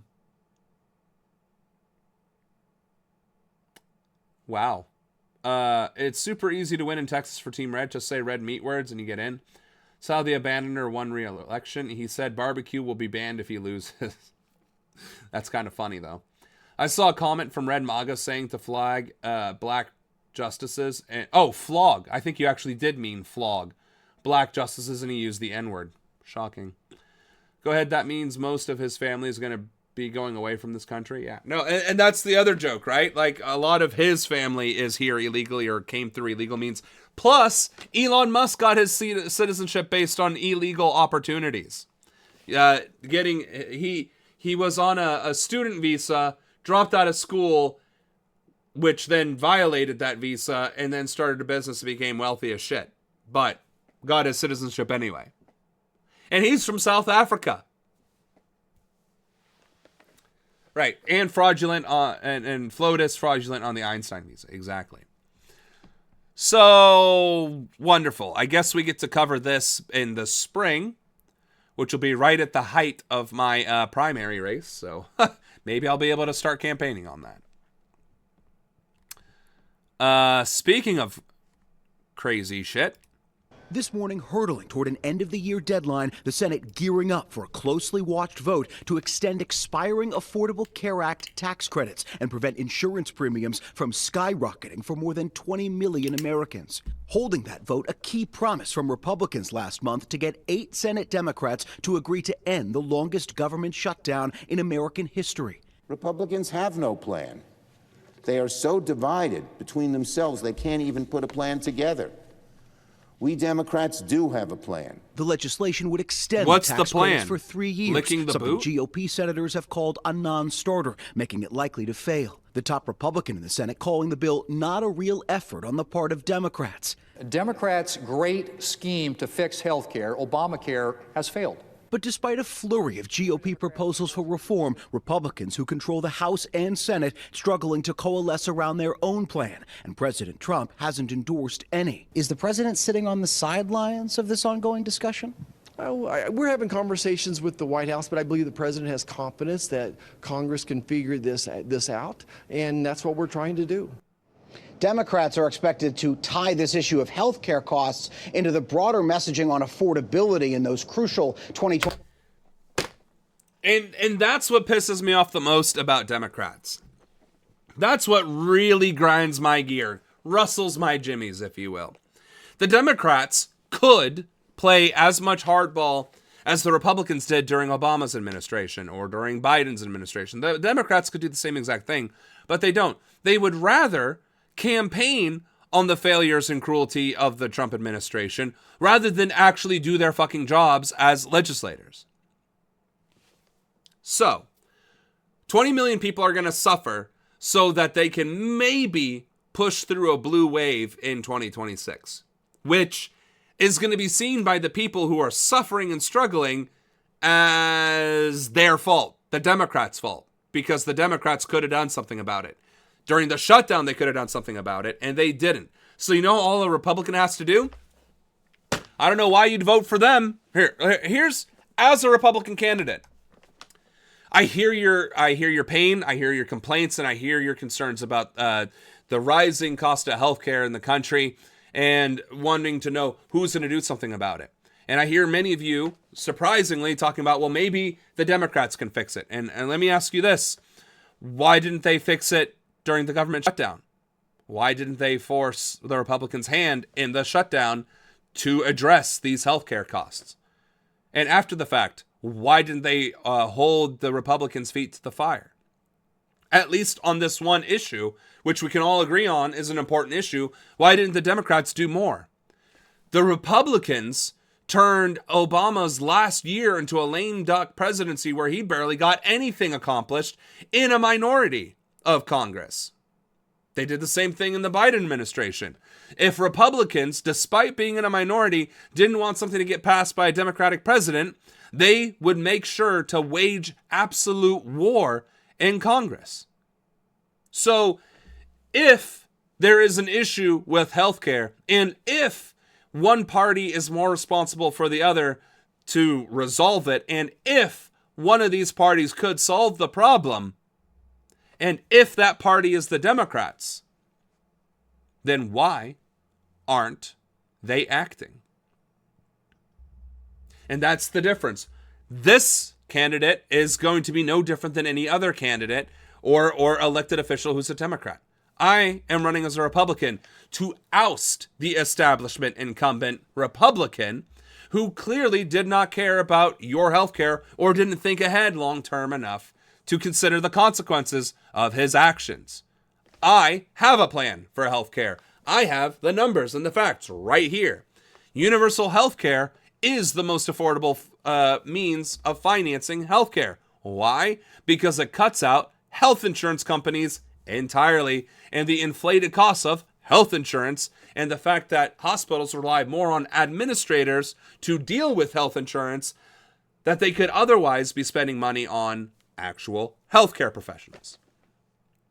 So, if we focus on funding healthcare instead of subsidizing health insurance companies and the rigmarole that supports them, we could have a fully functional healthcare, universal, without raising our taxes in the slightest, because Medicare can and does fully fund our healthcare systems. Maybe not a fiery speech. I mean, part of it's my throat, but that's all the more it would take to just completely shut down any argument that the Democrats are there for it. Also, what Democrat's going to argue for universal health care? I mean, honestly, let's be honest.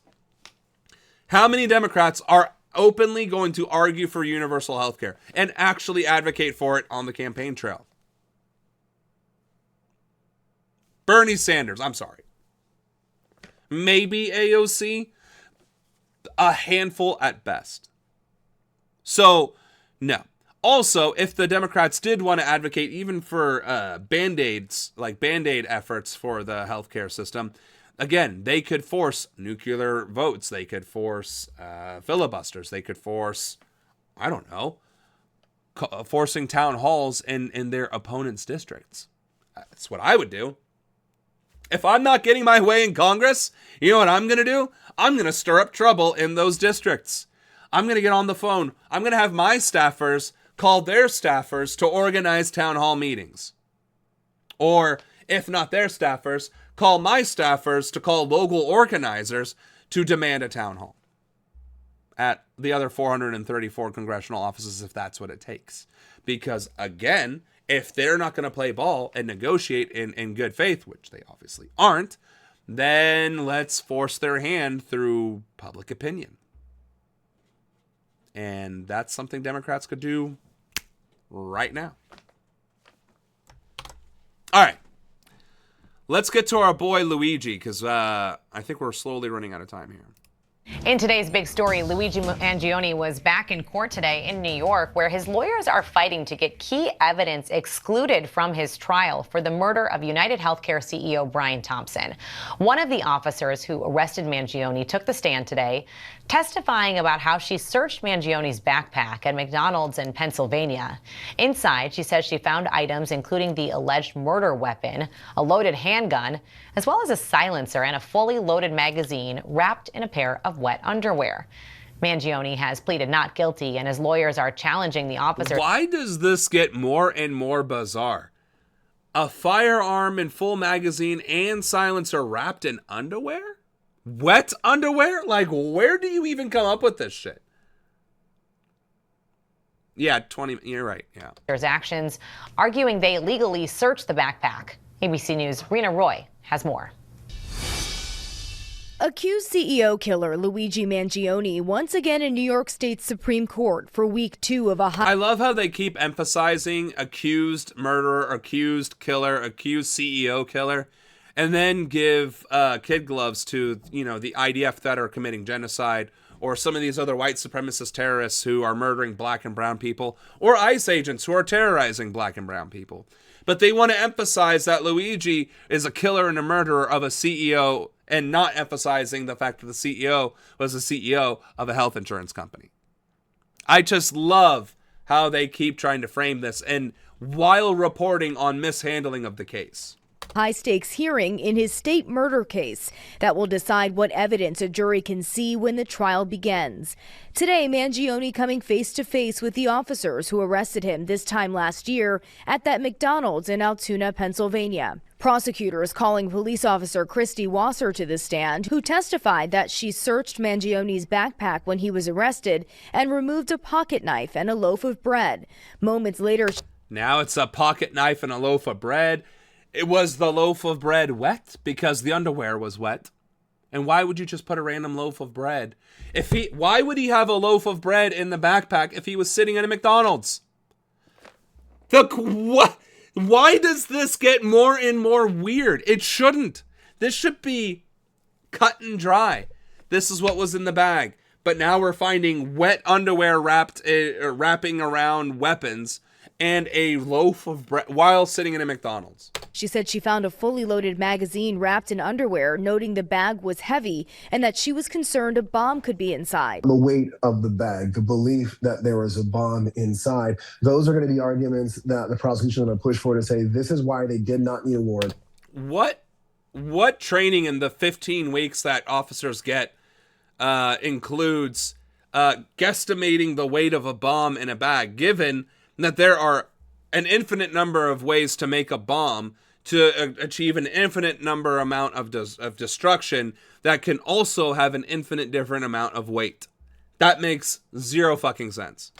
There was an emergency or exigent circumstance. Defense attorneys argue because no search warrant was used at that time, that evidence should be thrown out, including the 3D printed gun and notebook with Mangione's alleged writings that were found in a further search of the bag about 15 minutes later. Wasser said she also discovered a slip of paper with alleged escape routes from Pittsburgh, which is about an hour-and-a-half drive from Altoona. She said she also found a phone in a Faraday bag, which is designed to hide a phone signal. Prosecutors asking Wasser, did any of your supervisors say stop, go get a search warrant? She responded no. What's going to happen is going to be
All right.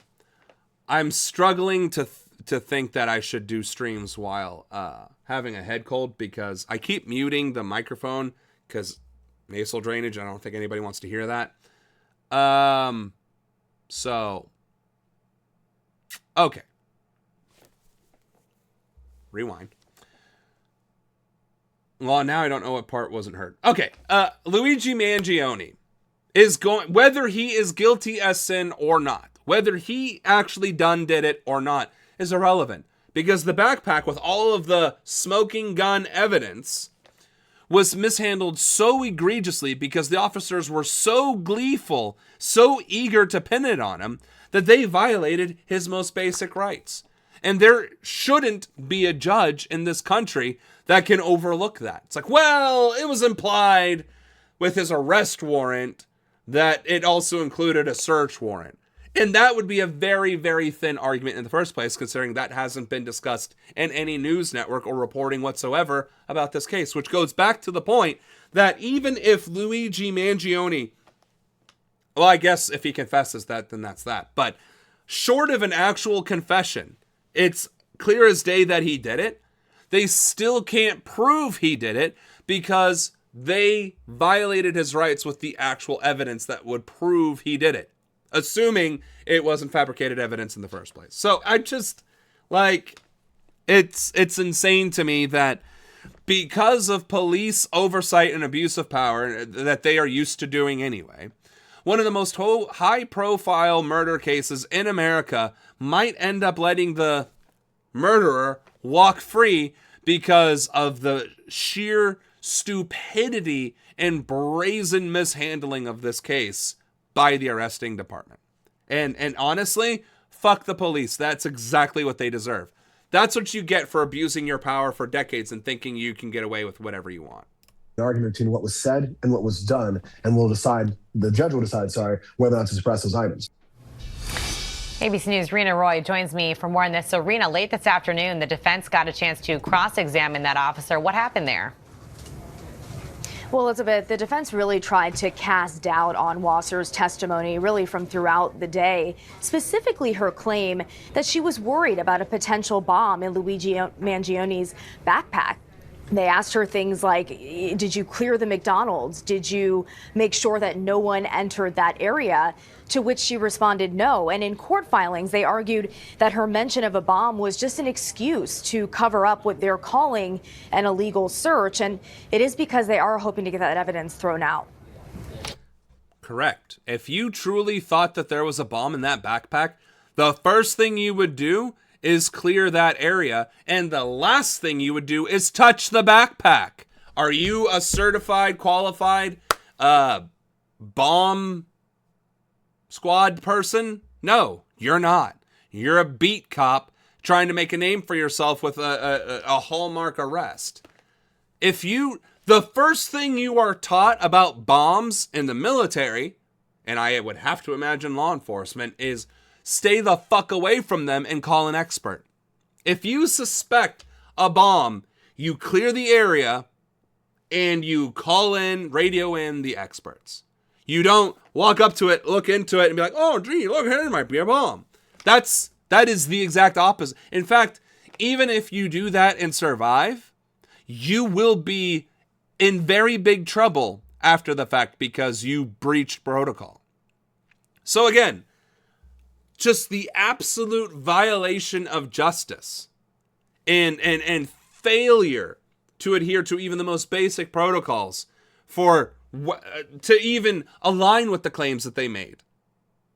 They are going to let this guy walk, and he should walk because he did nothing wrong, because of their overeagerness to prove he was wrong. And honestly, I cannot wait for the looks of disappointment and abject disgust and failure when Luigi walks because of their gross incompetence.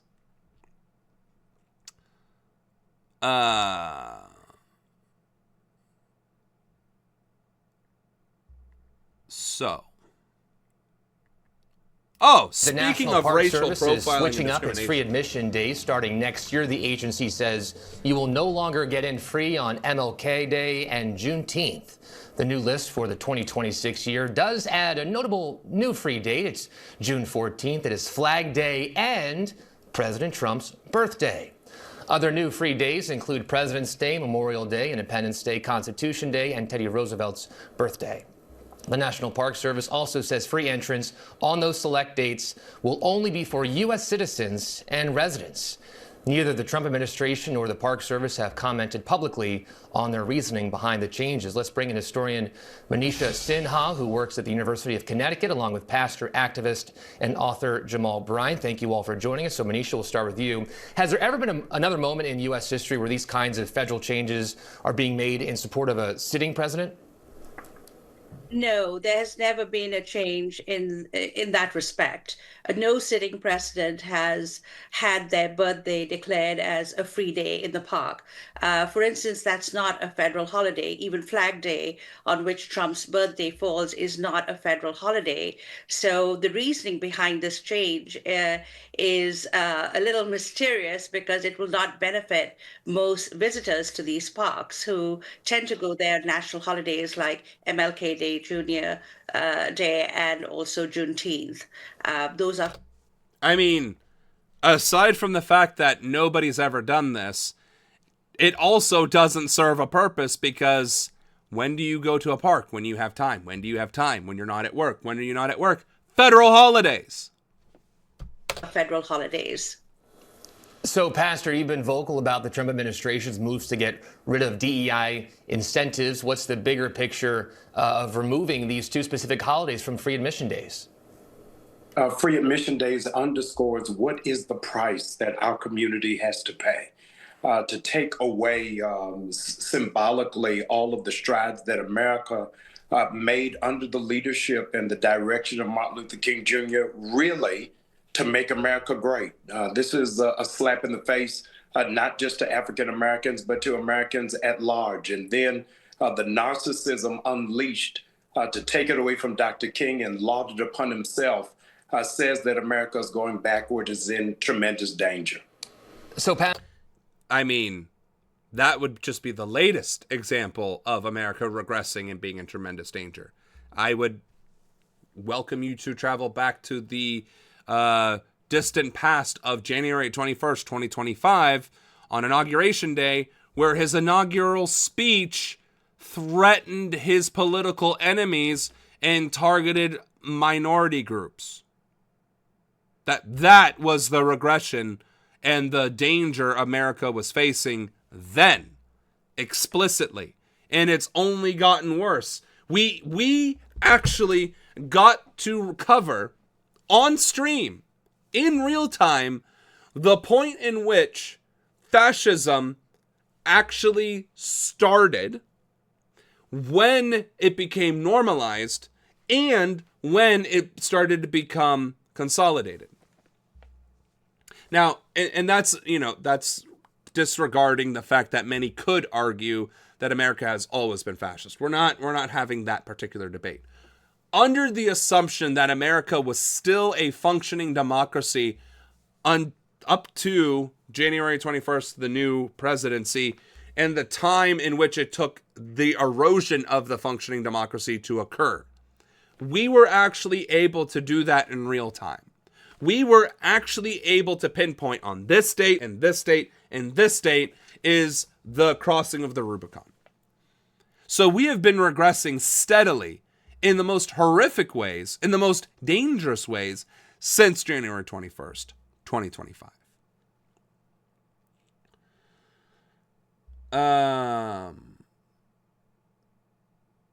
Racism and the president is a narcissist. Yeah, that's what's mysterious. It's not mysterious. That's the... At this point, none of us are Americans anymore. We are citizens of our state. Citizens of America no longer have rights. I mean, quite frankly, I wouldn't even go that far. I would say none of us are safe in this country, and it is only a matter of time before even our citizenship is under threat, just for the sake of dissenting, which is the most un-American thing I could think of, because at least our foundation was dissenting against authoritarian rule. And now we're dissenting against it again, and we're being stripped of our rights and identity. Democracy can have unjust rules. The Jim Crow South was a democracy. No, I mean, you're absolutely right, True Steel. And a very valid point. I mean, one could argue that we have had a functioning democracy throughout this entire country's history, despite the racism and discrimination, because it was voted on. The merger of corporation and state, however, and the mitigation of public opinion in the process of legislation, yeah, that's where the true element of fascism comes into play. Which brings us, I'd say, to the end of the stream. And we actually did kind of make it close to the bottom of the list, but I also did have to skip around and over a few of these videos.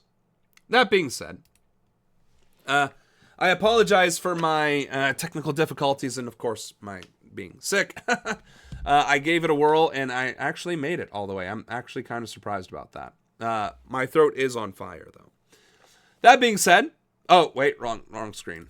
This is the screen. I appreciate everyone coming. I know some of you are joining right now. Good news, bad news. If I still have a job at the end of this week, we won't be changing our times. If I don't have a job at the end of this week, we will be changing our times. But either way, we are considering shifting our stream from 8 to 11 instead. It seems that at around 10 is when we get a huge spike in viewership, and I think that could have any number of reasons, but that's how you grow your platform, is when more people watch it, right? So gotta follow where the fans are. But for now, we're sticking to this. There'll obviously be more to tell next week if we have to make adjustments or announcements. However, on that note, the last week of December, we will be doing 8 to 11 because my shift, assuming I have a job, will have shifted up a little bit. That's not the point of this stream, though, talking about my life, right? So, other than my campaign. The stream. Sorry. Still, I think there's more mucus up here than brain matter at this point. Thank you for watching. We made it through another day of streaming. We made it through another day of horrific news about our digressing and regressive nation. Hopefully, you've taken some positive feedback from that. Hopefully, you have a fire burning in that chest of yours, and we can work together to fight back against this administration. I am running for Congress in Ohio's 15th district, so if you're from Ohio, please feel free to support, like, share, and subscribe. And if you aren't in Ohio, please like, share, and subscribe. Anyway, spread the word. On that note, I'll see you tomorrow. Tomorrow is Worldwide Wednesdays. We're going to cover foreign news, policy, and events. So on that note, everybody, have a great rest of your night. I'll see you tomorrow. President Samuel Ronan, out.